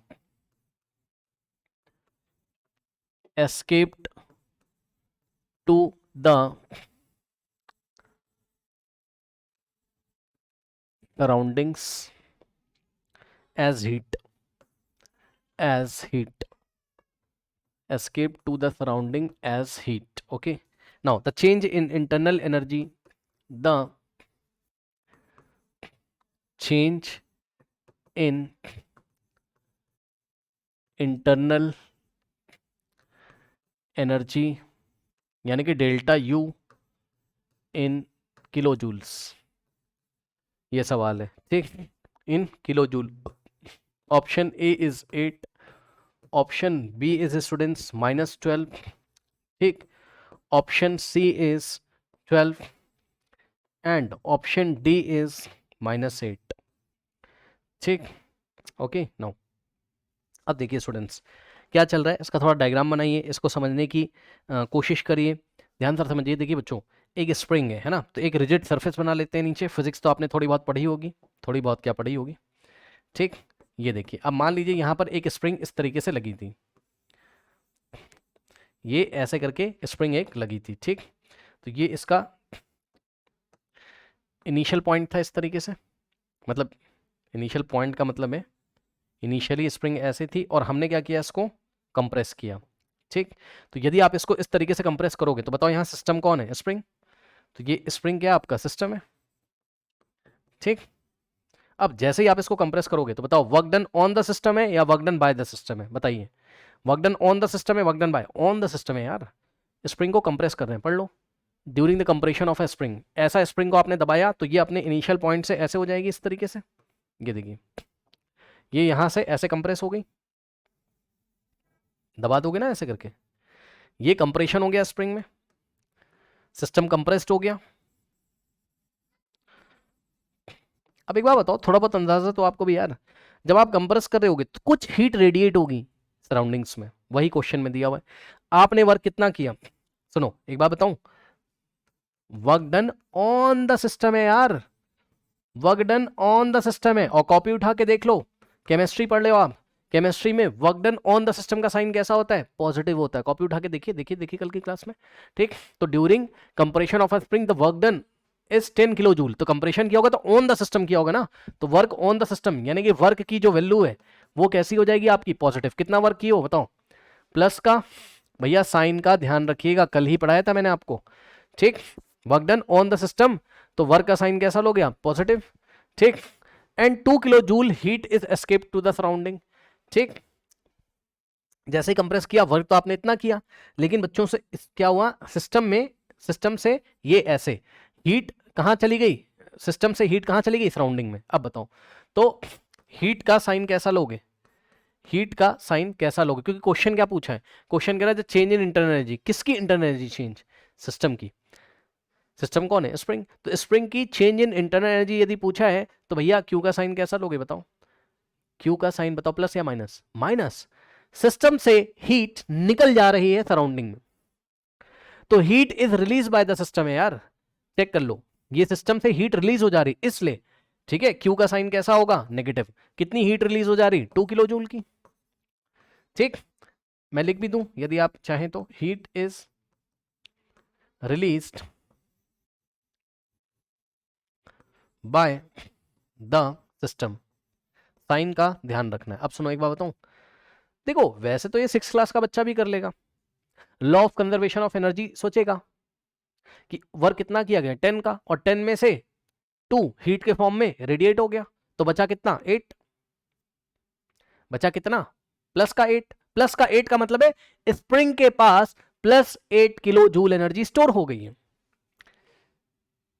internal energy के फॉर्म में। यानी कि स्प्रिंग की इंटरनल एनर्जी में कितना चेंज आया, +8। ये तो छोटा बच्चा भी कर लेगा यार। 10 तुमने उसको दिया और 2 उसने हीट के फॉर्म में रिलीज कर दिया, तो 10 - 2। अब हम इसी को अगर फर्स्ट लॉ ऑफ थर्मोडायनेमिक्स से करें और साइन सारे सही सही ले, तब भी आंसर आएगा। तो वही हमें करना है एग्जाम में, कि फर्स्ट लॉ ऑफ थर्मोडायनेमिक्स से करेंगे और सारे साइन एकदम सही सही लेंगे। ठीक, तो बच्चों फर्स्ट लॉ ऑफ थर्मोडायनेमिक्स क्या है बताइए, du is equals to Q plus W. सही है, तो change in internal energy of the system is equals to Q of the system plus W on the system. तो क्यू ऑफ द सिस्टम कितना है, release कर दिया है system ने कितना, 2 किलो जूल, इसलिए क्यू का साइन -2 किलो जूल, और डब्ल्यू कितना बच्चों, प्लस का 10। तो डब्ल्यू प्लस का 10, आंसर कितना आ गया, प्लस का 8 किलो जूल। अब सुन लो ध्यान से, सुन लो ध्यान से, प्लस साइन क्या दिखा रहा है, प्लस साइन दिखा रहा है कि भैया सिस्टम की इंटरनल एनर्जी बढ़ गई है। स्प्रिंग की इंटरनल, क्या कंप्रेस करोगे ना उसको, तो उसमें एनर्जी स्टोर होगी ना स्प्रिंग में, तो स्प्रिंग की इंटरनल एनर्जी बढ़ गई, ये दिखा रहा है। सिस्टम को एनर्जी मिली है, सिस्टम के ऊपर वर्क किया जा रहा है। ठीक, तो टोटल कितनी एनर्जी स्टोर हुई है उसमें, या चेंज इन इंटरनल एनर्जी कितना हुआ है, 8 किलो जूल। क्या कोई ऑप्शन है प्लस का, ये लो, तुम्हें कंफ्यूज करने के लिए माइनस भी दिया हुआ है। अगला सवाल देखिए, अगला सवाल देखने के लिए तैयार रहिए। क्वेश्चन देखिए, क्वेश्चन में बोला बच्चों उसने, an ideal gas is allowed to expand. इसी में मैं एक क्वेश्चन, ये एग्जाम में है, मैं अपने मन से एक क्वेश्चन इसी में आपको ऐड करके भी और दूंगा। ठीक, एन आइडियल गैस, देख लो आइडियल गैस के ऊपर क्वेश्चन है, is allowed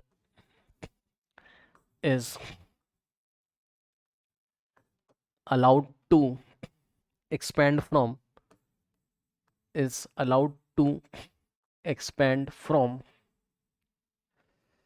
1 liter to 10 liter, from 1L to 10L।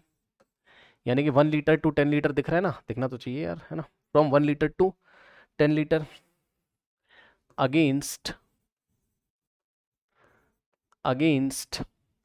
a constant external pressure, against a constant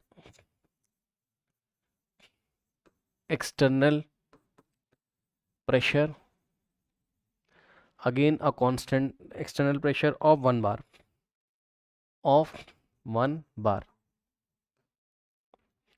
the work done in kilojoule is the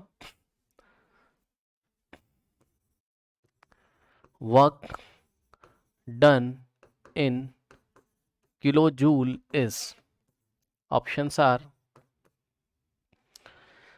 -9.0, ठीक, ऑप्शन बी इज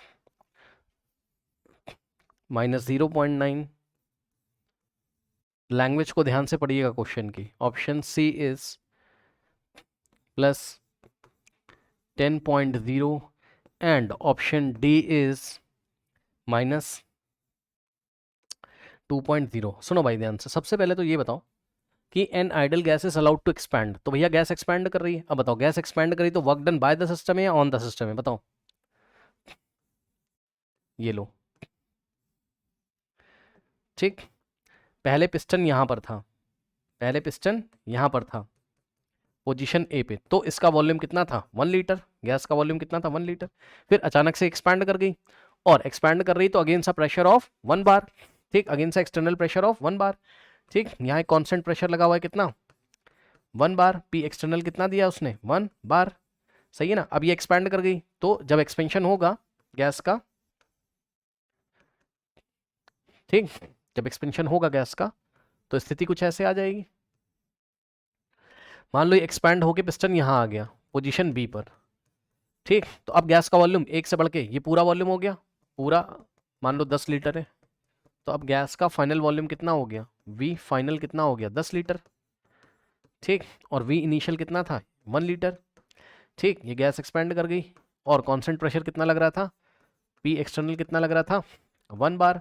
अब सुनो उसने क्या बोला है, कह रहा है भैया the work done in kilo joule. अब एक बार बताओ, work done in kilo joule, obviously work done by the system पूछा होगा ना यार, सिस्टम ही तो एक्सपैंड कर रहा है, गैस ही तो एक्सपैंड करी, तो work done by the system कैसा होता है बताओ, negative negative negative. System expand कर रहा है, एनर्जी लॉस करेगा यार वर्क करने में, तो वर्क नेगेटिव आएगा, और फिजिक्स में वही पॉजिटिव आएगा।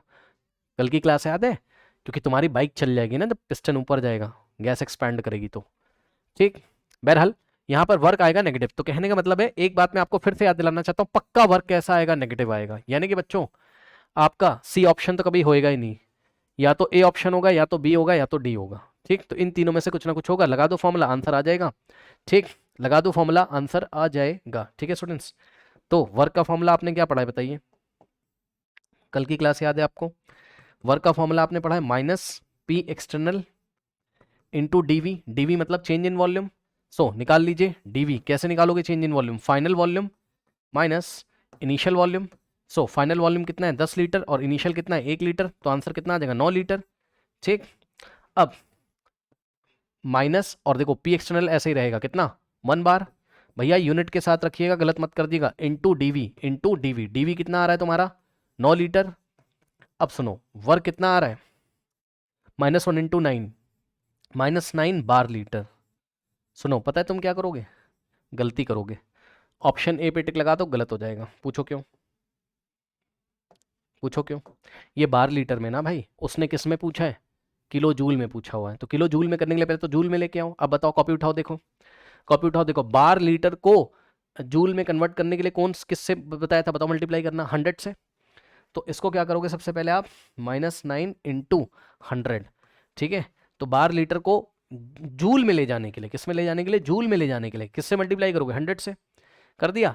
अब किलो जूल में ले जाने के लिए 1000 से डिवाइड करोगे, किलो जूल में ले जाने के लिए 1000 से, तो मैं यहां कर दूं work is equals to -9 into 100, और जैसे ही डिवाइडेड बाय 1000 करोगे तो ये किस में आ जाएगा आपका किलो जूल में। क्या समस्या है, 2 0 से 2 0 गया, 9/10 कितना आ जाएगा -0.9 किलो जूल। ये लीजिए, देखा कैसे कंफ्यूज कर रहा है एग्जाम में।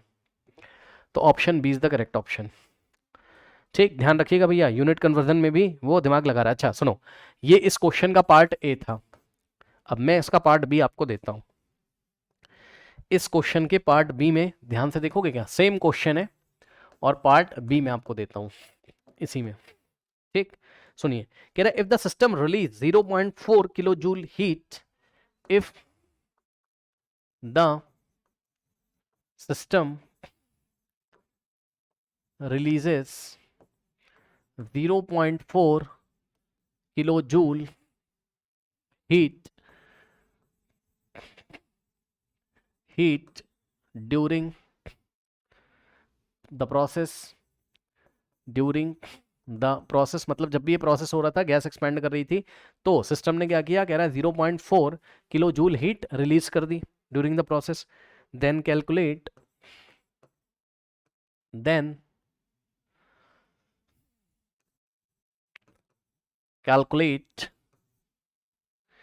internal energy, then calculate change in internal energy means delta U at constant temperature, at constant temperature। सुनो तुम जल्दीबाजी में पता है क्या करोगे, मिस्टेक मिस्टेक, सुनो क्वेश्चन ध्यान से नहीं पढ़ोगे, तुम डेल्टा U बराबर Q प्लस W लगा दोगे, है ना।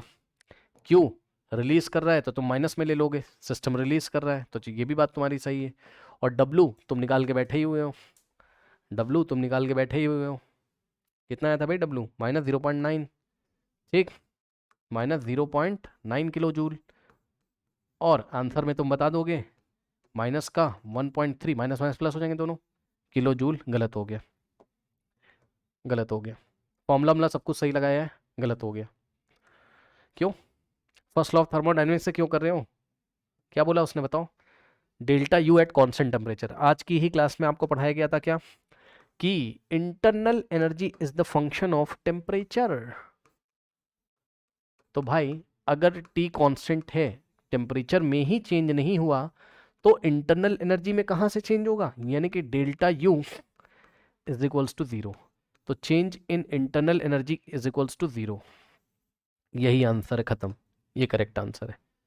ठीक, तो ऐसे करके आपको एग्जाम में घुमा देगा। डेल्टा यू बोलो या डी यू बोलो भैया, मैंने बार बार बोला ये भी चेंज इन इंटरनल एनर्जी, ये भी है ना, इज इक्वल्स टू 0, क्योंकि टेम्परेचर चेंज नहीं हुआ है यार। Internal energy is a function of temperature, यही पढ़ाया गया। अगला सवाल देखिए बच्चों। ठीक, नेक्स्ट क्वेश्चन देखिए। चलिए नेक्स्ट क्वेश्चन के लिए तैयार रहिए। क्वेश्चन में आपसे कहता है, बच्चों, कह रहा the work done during the expansion of a gas, the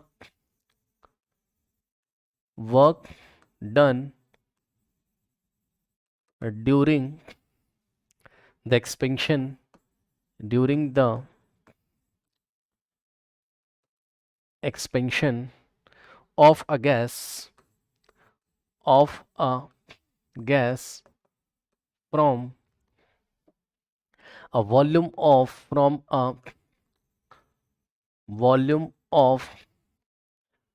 4 dm cube. एक बात याद दिलाना चाहता हूँ, शायद आपको ना याद हो, 1 dm cube is equal to 1 litre होता है, याद आया?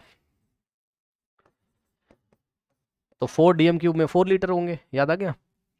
ठीक, सो कह रहा है of a gas from a volume of 4 dm cube to 6 dm cube, to 6 dm cube, to 6 dm cube. ये बात हमने कहाँ पढ़ाई थी? स्टेट्स ऑफ मैटर में। Okay, against a constant, against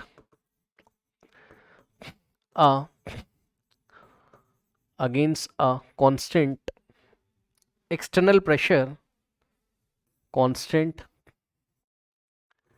external pressure of 3 atm, pressure of 3 atm is। ठीक, तो work done आपको निकालना है। देखते हैं ऑप्शंस क्या क्या दिए हैं स्टूडेंट्स आपको। -6 जूल, ठीक, ऑप्शन बी इज -608 जूल, ठीक, जूल है।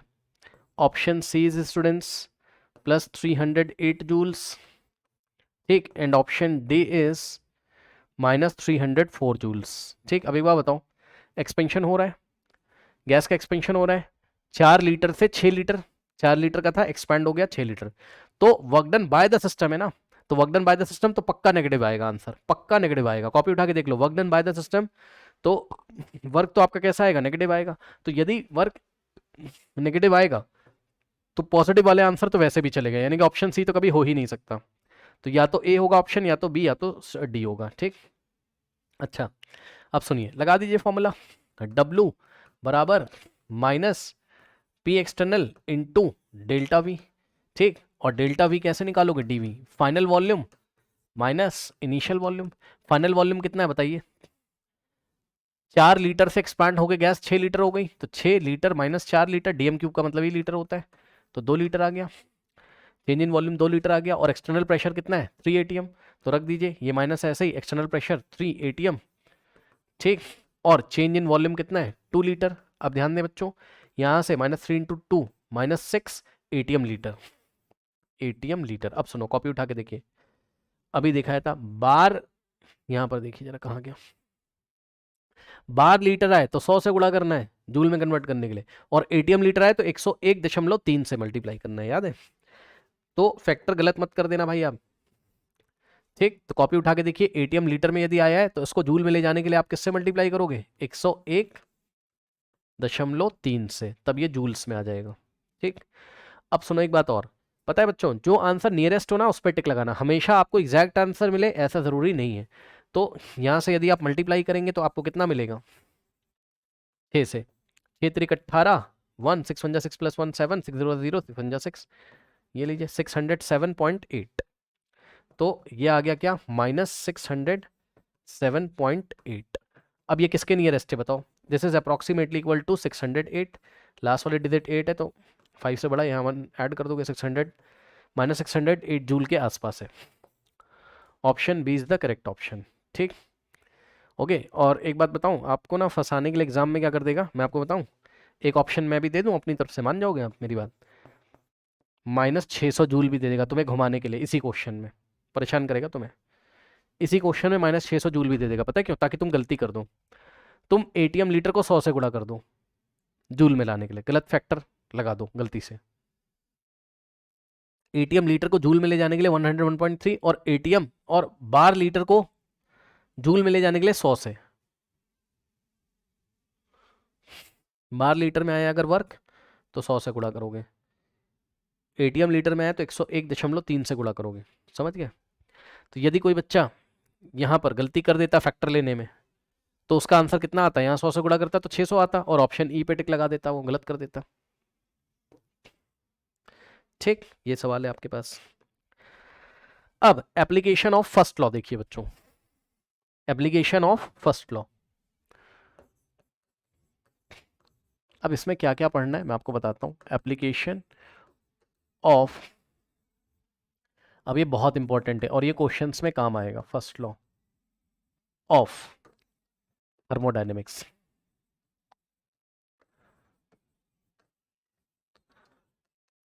ठीक, सुनिए ध्यान से। पता है डिफरेंट टाइप के प्रोसेस आपने पढ़े हैं, आइजोथर्मल, आइजोबैरिक, आइजोकोरिक, साइक्लिक। तो इन सब प्रोसेस में फर्स्ट लॉ ऑफ थर्मोडायनेमिक्स लगाकर कैलकुलेशन करेंगे और कुछ कंक्लूजन निकालेंगे। चलिए देखिए, ये जो आपने पढ़ा है क्या, change in internal energy is equal to change in heat और प्लस चेंज इन वर्क, ये यूनिवर्सल लॉ है,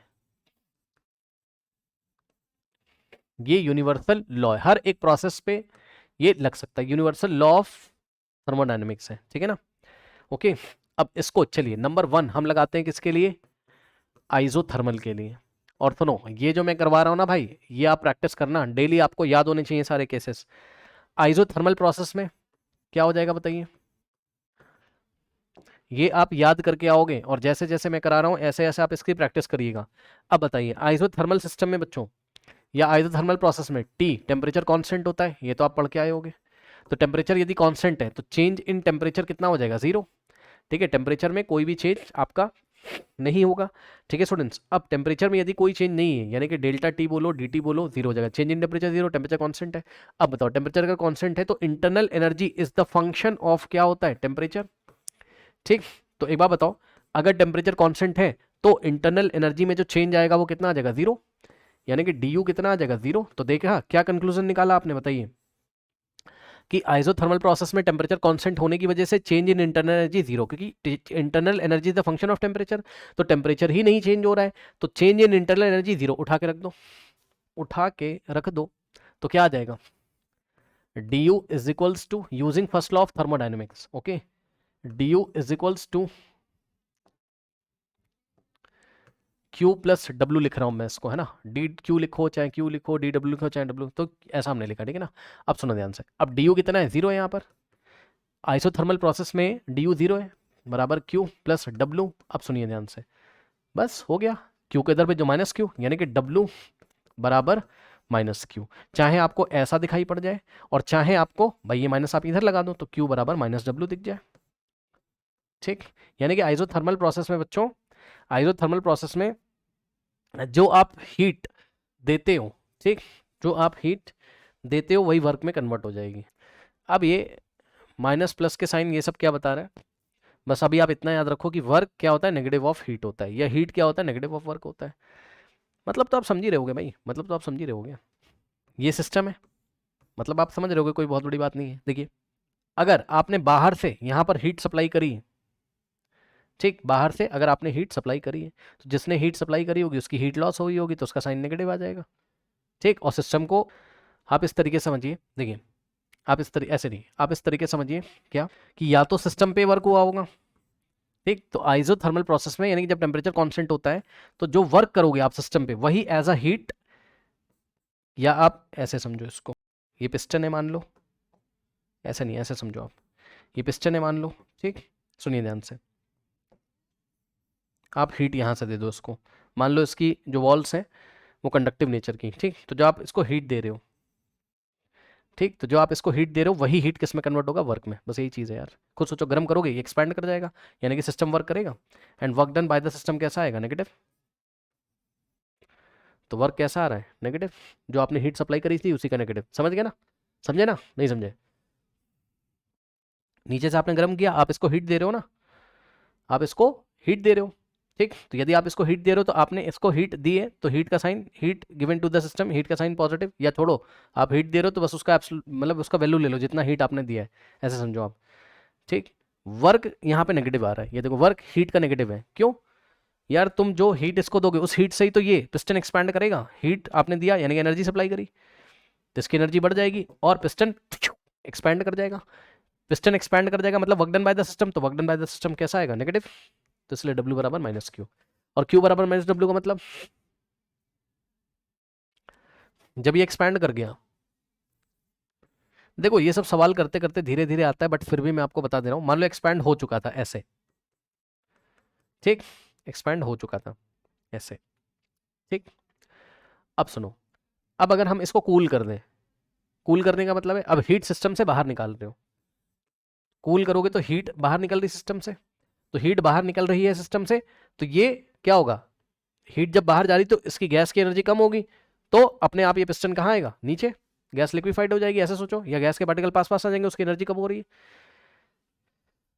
तो ऐसा लगेगा कि जैसे work done on the system है, तो वर्क तो पॉजिटिव होगा, लेकिन क्यू कैसा हो जाएगा, नेगेटिव, क्योंकि सिस्टम से हीट बाहर जा रही है, सिस्टम से हीट बाहर जा रही है, इसलिए क्यू कैसा आ जाएगा, नेगेटिव, वर्क डन पॉजिटिव होगा लेकिन क्यू कैसा हो जाएगा, नेगेटिव। आई थिंक आपको मेरी बात समझ में आएगी। बहरहाल मोटी मोटी बात ये है क्या कि आइसोथर्मल प्रोसेस में टेम्परेचर कांस्टेंट रहता है, तो internal energy is the function of temperature, तो चेंज इन इंटरनल एनर्जी कितना होगा, जीरो, यहाँ उठा के रख दीजिए, आपको जवाब अपने आप मिलेगा, W equals to minus Q लिखो, और चाहे minus Q equals to W लिखो, और चाहे Q equals to minus W लिखो, जब भी आइसोथर्मल प्रोसेस होगा तो या तो ये इक्वेशन ऑप्शन में दी होगी या तो ये इक्वेशन ऑप्शन में दी होगी। अब करते हैं आइसोकोरिक प्रोसेस के लिए, इन रिजल्ट्स को लिख के बच्चों इसकी प्रैक्टिस कर लीजिएगा और याद कर लीजिएगा। सो नंबर 2 यदि हम पढ़ें किसके लिए, आइसोकोरिक प्रोसेस, याद है, भूल चुके हो, आइसोकोरिक प्रोसेस के लिए बच्चों वॉल्यूम कांस्टेंट होता है, ठीक। आइसोकोरिक प्रोसेस के लिए आपका वॉल्यूम क्या होता था बताइए, कांस्टेंट, यदि वॉल्यूम कांस्टेंट है बच्चों तो चेंज इन वॉल्यूम कितना हो जाएगा, जीरो, तो वॉल्यूम में कोई चेंज होएगा ही नहीं, ठीक। और यदि इस कंडीशन में आप वर्क निकाल के बैठे तो वर्क का फॉर्मूला क्या होता है, minus P external into delta we या डीवी, ठीक, ओके, सो इंटू डीवी, और सुनिए तो वर्क यहां से कितना आ जाएगा बताओ, डीवी की वैल्यू जीरो है तो वर्क कितना आ गया, जीरो आ गया। अब using first law of thermodynamics, D U is equals to Q plus W, अब W की वैल्यू रख दो यहां, so du is equals to Q, ठीक। अब सुनो इसी बात को कैसे लिखा जाता है, du is equals to Q और नीचे छोटा सा v लिखा जाता है, v का मतलब एट कांस्टेंट वॉल्यूम, बच्चों ये स्पेशल टाइप की हीट है, ये स्पेशल टाइप की हीट है, heat at constant volume, Q v को क्या पढ़ते हैं, heat at constant volume, heat at constant volume. अब खास बात ध्यान से सुनिए, मतलब खास बात ध्यान सुनो, मतलब जब कोई आइसोकोरिक प्रोसेस हो रहा हो यानी कांस्टेंट वॉल्यूम पे हो रहा हो, तो यदि कांस्टेंट वॉल्यूम पे कोई प्रोसेस हो रहा है तो जितनी हीट आपने सिस्टम को सप्लाई करी वो सारी की सारी इंटरनल एनर्जी को बढ़ा देगी, सारी की सारी हीट कहाँ चली जाएगी, इंटरनल एनर्जी को बढ़ाने में। इसी का रिवर्स भी आप सोच सकते हो कि जितनी हीट सिस्टम से निकाली गई है कांस्टेंट वॉल्यूम पे, सिस्टम से जितनी हीट निकाली गई उतना ही इंटरनल निकाली गई, तो क्यू का साइन कैसा हो जाएगा, नेगेटिव। भाई सिस्टम अगर हीट को रिलीज कर देगा तो क्यू का साइन कैसा होगा, नेगेटिव, तो उस टाइम उसकी इंटरनल एनर्जी में डिक्रीमेंट आएगा, जितना हीट बाहर निकाला होगा कांस्टेंट वॉल्यूम पे वही उसकी इंटरनल एनर्जी में चेंज होगा, और वो चेंज कैसा होगा, माइनस में, क्यू माइनस में होगा। तो पता है क्यू का साइन जैसा होगा वैसा डी यू का साइन होगा, नहीं समझ में आई, सुनो मैं क्या कह रहा हूं, ये सिस्टम है तुम्हारा, ठीक, ये सिस्टम है, अब मान लो v क्या है, कांस्टेंट है, v क्या मान लो तुम्हारा, कांस्टेंट, कांस्टेंट वॉल्यूम पे क्या हो रहा है, अगर तुमने इसको हीट दी तो QV का साइन कैसा होगा बताओ, पॉजिटिव, और इस टाइम DU का भी साइन कैसा हो जाएगा, पॉजिटिव, क्योंकि DU किसके इक्वल है, QV के इक्वल है, तो DU भी पॉजिटिव होगा। इसका मतलब ये है कि इंटरनल एनर्जी जितनी भी हीट दे रहे हो सारी की सारी हीट इस सिस्टम की इंटरनल एनर्जी को इंक्रीज कर रही है, all the heat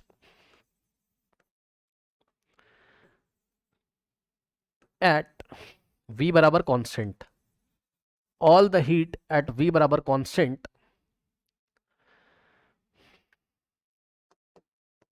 all the heat, या इसको थोड़ा ठीक से लिख लेते हैं यार, तिरछा नहीं लिखते हैं ना। Q बराबर पॉजिटिव, तुमने सिस्टम को हीट दी है, ठीक, तो सिस्टम के पॉइंट ऑफ व्यू से हीट कैसी, पॉजिटिव है, क्योंकि तुम इसको सप्लाई कर रहे हो हीट और कांस्टेंट वॉल्यूम पे। तो इस टाइम ये वाली इक्वेशन लगाओगे तो डी यू का भी साइन कैसा आ जाएगा, डी यू का भी साइन कैसा आ जाएगा, पॉजिटिव। इसका मतलब क्या है कि all the heat at constant volume supplied to the system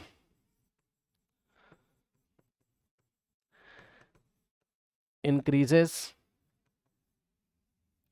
the internal energy of the system, internal energy of the system, ठीक।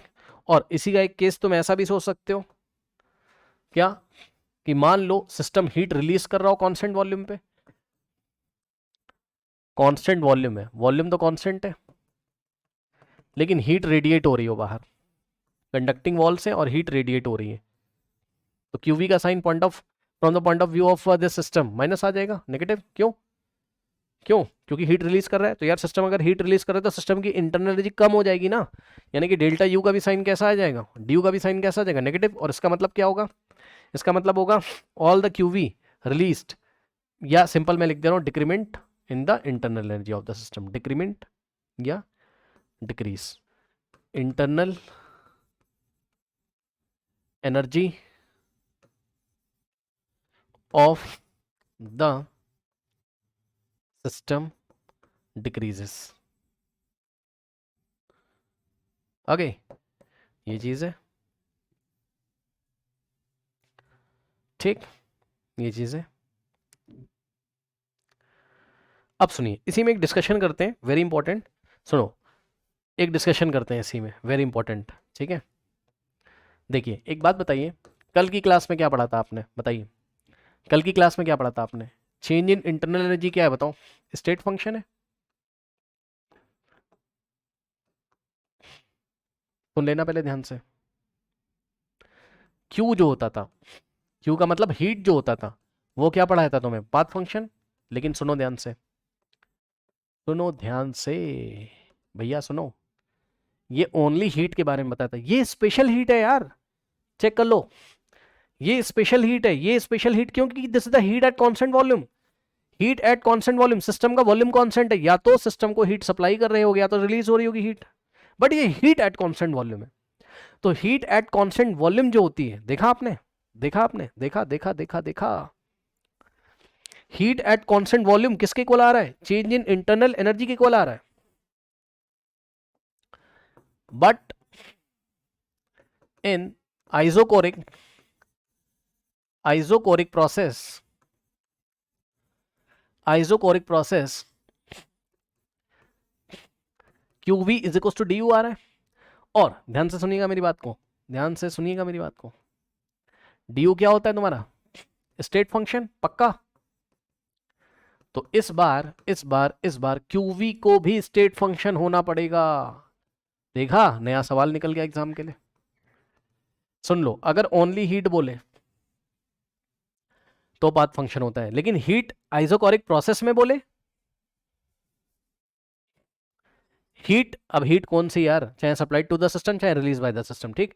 हीट अगर आइसोकोरिक प्रोसेस में बोल रहा है, तुरंत समझ जाना हीट एट कांस्टेंट वॉल्यूम है, और हीट एट कांस्टेंट वॉल्यूम किसके इक्वल होता है, हीट एट कांस्टेंट वॉल्यूम किसके इक्वल होता है, चेंज इन इंटरनल एनर्जी, और change in internal energy state function होता है, इसलिए हीट एट कांस्टेंट वॉल्यूम भी स्टेट फंक्शन होता है। कॉपी में नोट करिए, वेरी इंपॉर्टेंट बच्चों, ये सब आप याद करके आइएगा। Heat at constant volume is known as internal energy, heat at constant volume is known as internal energy, या change in internal energy is known as या is equals to change in internal energy, change in internal energy. इसलिए heat at constant volume क्या हो जाएगा, state function. QV का मतलब heat at constant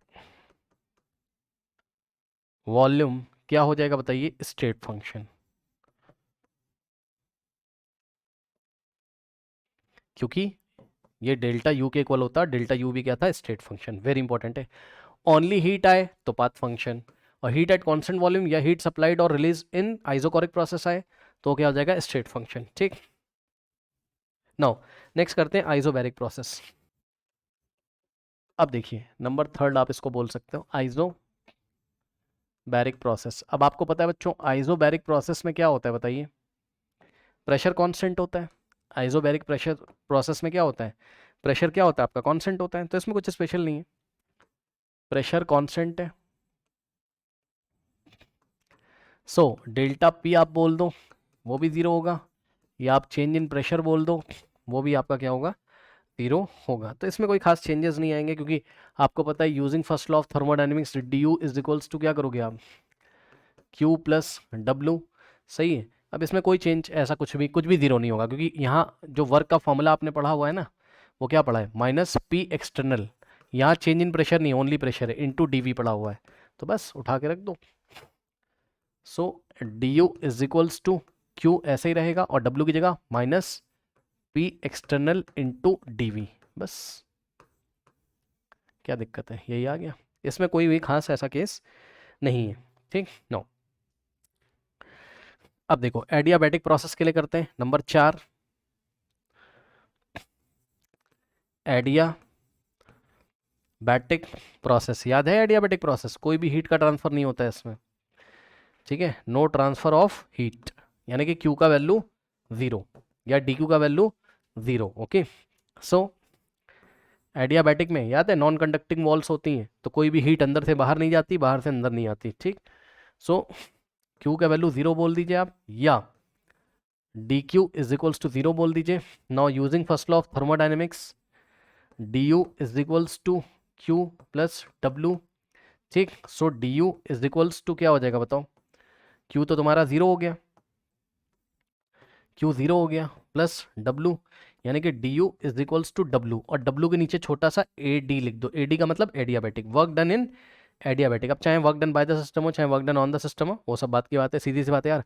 work done on the system करोगे, work का sign positive आएगा, DU पॉजिटिव जाएगा, यानी कि जितना का जितना वर्क किया है सारा का सारा वर्क इंटरनल एनर्जी को इंक्रीज करने में चला जाएगा। और अगर सिस्टम एक्सपैंड कर रहा है, यानी कि work done by the system है, तो इंटरनल एनर्जी में डिक्रीमेंट होगा, क्योंकि वर्क का साइन नेगेटिव आएगा, तो DU भी आपका कैसा आ जाएगा, नेगेटिव। तो इसका मतलब है work done by the system का साइन नेगेटिव आएगा, तो इसका मतलब उसकी इंटरनल एनर्जी में कमी आएगी। सिस्टम जब गैस एक्सपैंड कर रही होगी यार, तो अपनी इंटरनल एनर्जी की हेल्प से ही तो एक्सपैंड कर रही होगी। याद रखिएगा, जब भी एडियाबैटिक एक्सपेंशन हो तो चेंज इन इंटरनल एनर्जी का साइन कैसा आएगा, माइनस, क्योंकि work done by the system है। तो work done by the system तो नेगेटिव, यानी कि यार उसने अपनी इंटरनल एनर्जी का यूज करके ही तो एक्सपैंड किया है, और वो बेचारा एनर्जी कहां से लेके आएगा, क्योंकि एडियाबैटिक वॉल्स है, बाहर से एनर्जी आ नहीं पाएगी। ये सिलेंडर है तुम्हारा, ठीक। अब पिस्टन पोजीशन ए पे है, ये पोजीशन ए से कहां चला गया, एक्सपैंड हो गया, मान लो पोजीशन ए से कहां चला गया, मान लो एक्सपेंशन करके पोजीशन बी पे। ठीक है, एक्सपैंड कर रहा है, यहां से ए से कहां चला गया, बी। तो भैया, और वॉल्स कैसी हैं तुम्हारी, एडियाबैटिक वॉल्स है, एडियाबैटिक है। एडियाबैटिक मतलब नीचे से गर्म भी करोगे तो हीट विट जाएगी नहीं, इसमें कोई हीट का ट्रांसफर होगा नहीं बाहर से अंदर, तो हीट जब इसको मिल ही नहीं रही, कहीं से एक्स्ट्रा एनर्जी नहीं मिल रही है, तो कैसे एक्सपैंड करेगा बताओ। मान लो तुमने बैंक में पैसे रखे हुए हैं, तुम उधार मांगते हो, किसी से मिलता नहीं है, तो तुम अपने ही तो पैसे निकाल के लाओगे ना बैंक से, उसको ही तो यूज करोगे। तो ये सिस्टम यही करता है, जब एक्सपांड कर रहा है तो एनर्जी कहां से लेके आ रहा है यार, अपनी ही एनर्जी को यूज कर रहा है, तो उसकी इंटरनल एनर्जी क्या हो जाएगी, कम हो जाएगी। तो वही मैं कह रहा हूं कि work done by the system अगर हो रहा है एक्सपेंशन में, तो W का साइन कैसा आएगा, नेगेटिव, और उस टाइम आपका DU भी कैसा आ जाएगा, नेगेटिव, यानी कि सिस्टम की इंटरनल एनर्जी में कमी आएगी। और इसी का रिवर्स, यदि एडियाबैटिक वॉल्स हैं आपकी और आप इसको कंप्रेस कर रहे हो, इसी का रिवर्स, क्या किया आपने, इसके सिस्टम के ऊपर वर्क कर दिया, तो वो वर्क पॉजिटिव होगा, डीयू भी पॉजिटिव, क्योंकि जितना वर्क पॉजिटिव होगा डीयू भी पॉजिटिव हो जाएगा। Work done in adiabatic is equal to DU, मतलब जितना का जितना वर्क किया है सिस्टम में वो सारा का सारा इंटरनल एनर्जी के फॉर्म में स्टोर हो जाएगा और सिस्टम की इंटरनल एनर्जी बढ़ जाएगी। यानी कि एडियाबैटिक में यदि आपको एनर्जी बढ़ानी हो, इंटरनल एनर्जी यदि एडियाबैटिक में आपको सिस्टम की बढ़ानी हो, तो work done on the system, system के ऊपर वर्क करिए, सारा का सारा work as a energy store हो जाएगा, as a internal energy system में स्टोर हो जाएगा। और यदि एडियाबैटिक सिस्टम में आपको इंटरनल एनर्जी सिस्टम की कम करनी हो, तो work done by the system करवा दीजिए। Work done by the system in adiabatic negative आएगा तो डीयू भी नेगेटिव आएगा, यानी कि सिस्टम की इंटरनल एनर्जी में कमी आएगी, कम हो जाएगी। ठीक, अब एक बात और आपको फिर से दिखाना चाहता हूं मैं, यहीं पर यहीं साइड में लिख दें, समझ जाओगे, साइड में लिख दें या नेक्स्ट पेज पे कर लेते हैं यार, है ना, गंदा हो जाएगा यहाँ पर। देखो ये आपका वही चल रहा है, उसी का पॉइंट है। अब सुनो, अभी क्या है बताओ, delta U is equal to W in adiabatic. अब बताओ कल आपने क्या पढ़ा था, एडी का मतलब एडियाबैटिक, कल की क्लास में क्या पढ़ा था, वर्क कैसा है, पाथ फंक्शन, ये आपने कल की क्लास में पढ़ा था। लेकिन भाई ध्यान से सुनिए, ये स्पेशल वर्क है, ये एडियाबैटिक वर्क है, और delta U change in internal energy क्या होता है, स्टेट फंक्शन। तो वर्क डन इन एडियाबैटिक को भी क्या होना पड़ेगा, स्टेट फंक्शन। देखा, ठीक, देखा। तो work done of adiabatic process state function, note कर लीजिए, वर्क डन ऑफ, अब चाहे work done by the system हो चाहे work done on the system हो, so work done of adiabatic process is state function, is state function, is state function. Next आता है बच्चों आपका साइक्लिक प्रोसेस, ठीक है। नेक्स्ट आता है आपका नंबर 5 है साइक्लिक प्रोसेस, साइक्लिक प्रोसेस, ठीक, कल पढ़ाया था आपको साइक्लिक प्रोसेस। अब साइक्लिक प्रोसेस में बच्चों देखते हैं क्या होता है। सो अब ध्यान से चेक करिए, साइक्लिक प्रोसेस में क्या होता है, नो चेंज इन स्टेट, याद है कल की क्लास, याद तो होनी चाहिए। स्टेट ए से बी पे ले गए, पहले बी से सी पे ले गए, सी से उसको डी पे ले गए, ठीक, और डी से वापस ए पर ले आए, तो जहां से चले थे वहीं पर आ गए। यानी कि जो इनिशियल स्टेट है वही फाइनल स्टेट है, जो इनिशियल स्टेट है वही फाइनल स्टेट है। So no change in state, no change in state, no change in state मतलब initial state is equals to final state, ठीक। अब बताओ समझ रहे हो भाई क्या चल रहा है। मान लो पॉइंट ए पे उसकी स्टेट थी P1 B1 T1, pressure volume और टेम्परेचर इतने थे। अब यहाँ पर प्रेशर चेंज होकर कितना हो गया, P2, वॉल्यूम चेंज होकर V2 हो गया पॉइंट बी पर, और टेम्परेचर चेंज होकर T2 हो गया। यहाँ टेम्परेचर चेंज होकर P3 हो गया, वॉल्यूम चेंज होकर P3 हो गया, और टेम्परेचर चेंज होकर T3 हो गया, याद आया। और यहाँ टेम्परेचर चेंज होकर P4 हो गया, T4 हो गया, प्रेशर P4 हो गया, और वॉल्यूम V4 हो गया, ठीक। लेकिन आप वापस तो यहीं पर आ गए ना, यानी कि इनिशियल स्टेट्स भी क्या थी आपकी, P1 B1 T1, और फाइनल स्टेट्स भी क्या है आपकी, P2 V2 T2, sorry P1, वापस वहीं आ गए ना साइक्लिक प्रोसेस में। तो स्टेट में कोई भी चेंज नहीं आया, और यदि स्टेट में चेंज नहीं आया है, यदि स्टेट में चेंज नहीं आया है तो इंटरनल एनर्जी में भी कोई चेंज नहीं आएगा। भूल गए हो, स्टेट में कोई चेंज नहीं आया है तो इंटरनल एनर्जी में भी कोई चेंज नहीं आएगा भाई। क्यों, इंटरनल एनर्जी स्टेट फंक्शन है यार, इंटरनल एनर्जी से स्टेट फंक्शन, या change in internal energy is a state function. तो ये तो केवल इनिशियल और फाइनल पॉइंट पे डिपेंड करेगा, लेकिन इनिशियल और final points are same. So delta U में कोई भी चेंज नहीं आएगा, तो डेल्टा यू क्या हो जाएगा, 0 हो जाएगा, ठीक। और यदि डेल्टा यू 0 आ गया यानी कि डी यू 0 आ गया, ठीक, समझे भैया। ये स्टेट फंक्शन है ना यार, और स्टेट में तो चेंज आया नहीं, जो इनिशियल स्टेट्स थी P1 V1 T1 वही फाइनल स्टेट है P1 V1 T1, तो स्टेट में ही चेंज नहीं आया। तो इंटरनल एनर्जी स्टेट फंक्शन है, तो इंटरनल एनर्जी में भी कोई चेंज नहीं आएगा, तो बस लगा दो first law of thermodynamics, du is equals to q plus W, और यदि आप du 0 रखोगे so q plus W, so q बराबर क्या आ जाएगा, minus W,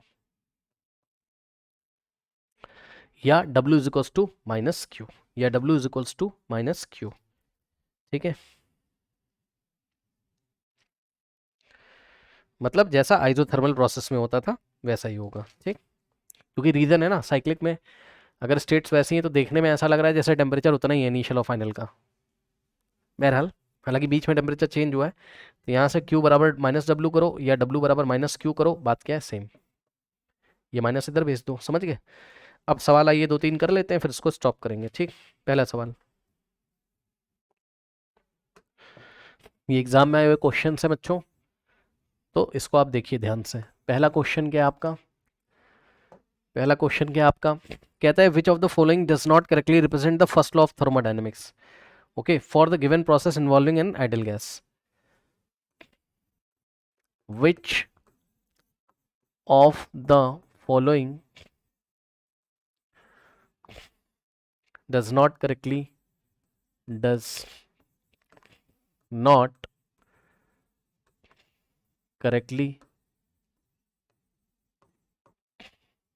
represents the first law of thermodynamics, the first law of thermodynamics for the given process, for the given processes involving an ideal gas, involving an ideal gas. Okay, now assume non-expansion work is 0. Non-expansion work is 0। अब इस बात का कोई खास मतलब नहीं है, ज़्यादा टेंशन मत लो आप इस बात से। ठीक, नॉन एक्सपेंशन वर्क इज 0, इसका मतलब है कि law of conservation of energy follow हो रहा है, बस आप उसकी टेंशन मत लो। अभी जो आपको पढ़ाया था वो आप देखिए, A is cyclic process, cyclic process में इन्होंने हमें दिया हुआ है प्रोसेस साइक्लिक एंड क्यू बराबर माइनस डब्ल्यू दे दिया है। ठीक, option B is adiabatic process, adiabatic process में इन्होंने हमें डेल्टा यू बराबर डब्ल्यू दे दिया, माइनस डब्ल्यू दिया, माइनस है भैया ध्यान रखना। ठीक, option C is isochoric process में, आइसोकोरिक प्रोसेस में इन्होंने हमें डेल्टा यू बराबर क्यू दे दिया है। ठीक, एंड आइसोथर्मल प्रोसेस में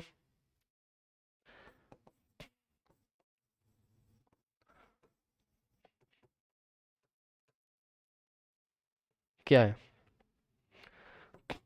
क्यू बराबर माइनस डब्ल्यू दे दिया। सॉल्व करो, सॉल्व करिए बच्चों, कैसे करेंगे बताइए। साइक्लिक प्रोसेस अभी अभी दिखाया था तो ये मैं सॉल्व नहीं कर रहा हूँ। साइक्लिक प्रोसेस में क्या हो जाएगा, डब्ल्यू बराबर माइनस क्यू या क्यू बराबर माइनस डब्ल्यू, ये करेक्ट है, ये करेक्ट है। ठीक, फिर एडियाबैटिक प्रोसेस में डेल्टा यू बराबर माइनस डब्ल्यू नहीं था, डब्ल्यू था। एडियाबैटिक प्रोसेस में डेल्टा यू बराबर डब्ल्यू आया था, माइनस डब्ल्यू नहीं आया, तो ये इनकरेक्ट है। उसके बाद आइसोकोरिक प्रोसेस में डेल्टा यू बराबर क्यू आया था, हाँ क्यू वी लिखा था ना, डेल्टा यू बराबर क्यू वी आइसोकोरिक में। आइसोकोरिक प्रोसेस डेल्टा यू बराबर क्यू वी आया था, तो आइसोकोरिक जब बोल ही दिया है उसने, तो यहाँ क्यू वी लिखा हो ना लिखा उससे मतलब नहीं है। This is the heat supplied eight constant volume, आपको खुद ही पता होना चाहिए वॉल्यूम कांस्टेंट है, तो ये भी सही है, ये भी क्या है आपका करेक्ट है।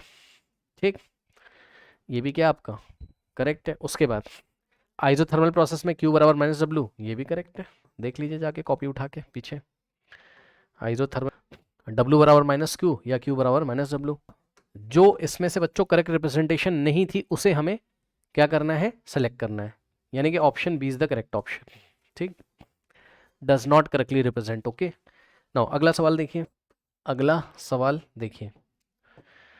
तो क्वेश्चन में क्या कहता है बच्चों, नेक्स्ट आपको डेल्टा यू, ये 2017 में क्वेश्चन आया था, डेल्टा यू का मतलब चेंज इन एनर्जी ऐसे करके दे दिया उसने, is equals to, option A दिया उसने बच्चों आपको आइसोकोरिक वर्क, आइसोकोरिक वर्क, ठीक। Option B is adiabatic work, adiabatic work, ठीक। Option C is isobaric work, isobaric work, and option D is isothermal work.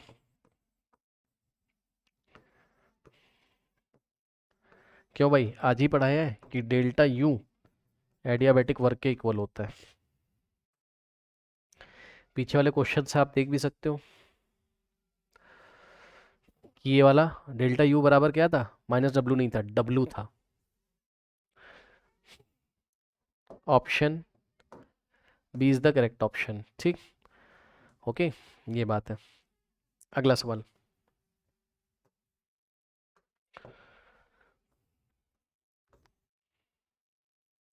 A gas is allowed, ये भी exam में आया क्वेश्चन है, अ gas is allowed to expand, a gas is allowed to expand in a well insulated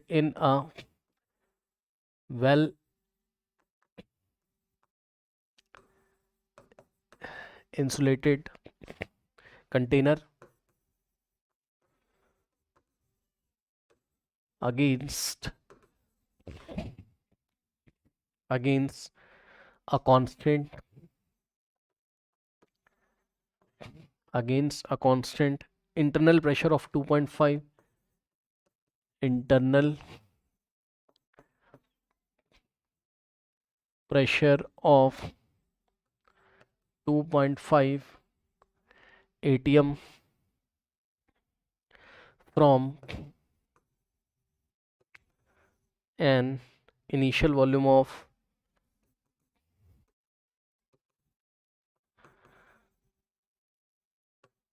from an initial volume of 2.5 liter to final volume of final volume of 4.50 liters, final volume of 4.50 liters, the change in the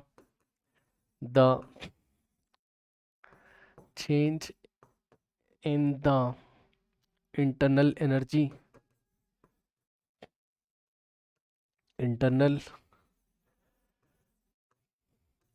delta U of the gas in joules, of the gas in joules will be, option A is 1136.25 joules, option B is minus 500 joules, option C is minus 505 joules, option D is plus 505 joules, ठीक, okay. Now अब देखिए बच्चों, a gas is allowed to expand in a well insulated container. अब एक बार बताओ, अगर gas allow कर रही है कैसे, वेल इंसुलेटेड कंटेनर में, ठीक, वेल इंसुलेटेड कंटेनर है आपके पास, ये इस तरीके से, मतलब वॉल्स कैसी हैं, एडियाबैटिक वॉल है,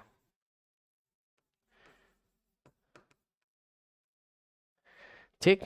तो कोई भी हीट का एक्सचेंज नहीं होगा, यानी Q बराबर 0 होगा, फर्स्ट लॉ ऑफ थर्मोडायनेमिक्स लगाओगे, सो क्या आ जाएगा, डेल्टा U बराबर Q प्लस डब्ल्यू, तो डेल्टा यू बराबर क्यू का वैल्यू 0 प्लस डब्ल्यू, तो यही तो पढ़ा है तभी, change in internal energy is equal to work done in adiabatic process, तो ये एक एडियाबैटिक प्रोसेस है। तो चेंज इन इंटरनल एनर्जी कैसे निकलेगा यहाँ पर, वर्क डन से निकलेगा। कैसे निकलेगा, वर्क डन से निकलेगा। ठीक, तो बस डी यू यदि निकालना हो आपको, यही पूछा है ना, change in internal energy is equals to work done in adiabatic, और वर्क डन का फॉर्मूला क्या था, minus P external into DV. अब एक बात बताऊं, ध्यान सुनो, देखो अब इंटरनल प्रेशर आपको दिया हुआ है गैस का, ठीक, और कांस्टेंट इंटरनल प्रेशर, इस बात का मतलब समझते हो कि जब पिस्टन एक्सपैंड कर रहा होगा ये पोजीशन ए पे होगा और यहाँ जा रहा है पोजीशन बी पे, तो ये गैस जब एक्सपैंड कर रही है तो इंटरनल प्रेशर कांस्टेंट का मतलब है कि बाहर से भी कांस्टेंट प्रेशर लग रहा है। तो धीरे धीरे धीरे धीरे, मतलब दोनों प्रेशर बराबर है, तभी तो पिस्टन ऊपर चढ़ रहा है, धीरे धीरे धीरे धीरे, दोनों लगभग बराबर है। ठीक, जो इंटरनल होगा वो पी एक्सटर्नल से थोड़ा सा ज़्यादा होगा, तभी तो पिस्टन ऊपर जा रहा है। ठीक, तो जो पी एक्सटर्नल की जगह आपको रखना है वो यही रखना है जो पी इंटरनल दिया हुआ है। ठीक, कितना दिया हुआ है पी इंटरनल, इंटरनल प्रेशर कितना दिया कांस्टेंट 2.5 ATM, तो यहाँ हम क्या रखेंगे। बच्चे सोच रहे होंगे इसमें कंफ्यूज मत हो यार, जब पी इंटरनल कांस्टेंट है यानी कि गैस क्या कर रही है, कांस्टेंट प्रेशर लगा रही है 2.8 कितना 2 पॉइंट कितना यार 2.5 ATM का प्रेशर लगा रही है गैस। तो पता है इसका ये मतलब है कि खुद सोचो ना कि ये रिमोट है जैसे मान लो, है ना, अब इसको पे दो फोर्स लगा दूं मैं, एक ऐसे पी एक्सटर्नल और एक ऐसे, और ये फाइनली ऊपर जा रहा है, तो जो पी इंटरनल है गैस का वो पी एक्सटर्नल से थोड़ा सा ज्यादा होगा, यानी कि दोनों लगभग बराबर होंगे। ये सडनली तो एक्सपैंड कर नहीं गई, धीरे धीरे कर रही कांस्टेंट प्रेशर से, तो पी इंटरनल जितना होगा उतना ही लगभग पी एक्सटर्नल होगा। पी एक्सटर्नल थोड़ा सा कम होगा, लेकिन हम पी एक्सटर्नल को approximately equal to P internal इस टाइम मान लेंगे।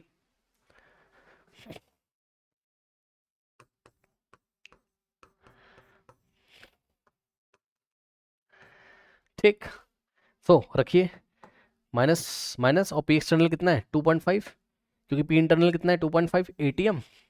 ठीक, into change in volume, volume में कितना चेंज हुआ है यहाँ निकाल लीजिए, डीवी बराबर, हाँ भाई चेंज इन वॉल्यूम कितना है, फाइनल माइनस इनिशियल 4.50 माइनस 2.50, लगभग कितना आ जाएगा भाई, 4.5 माइनस 2.5 2.0, यानी कि 2 लीटर।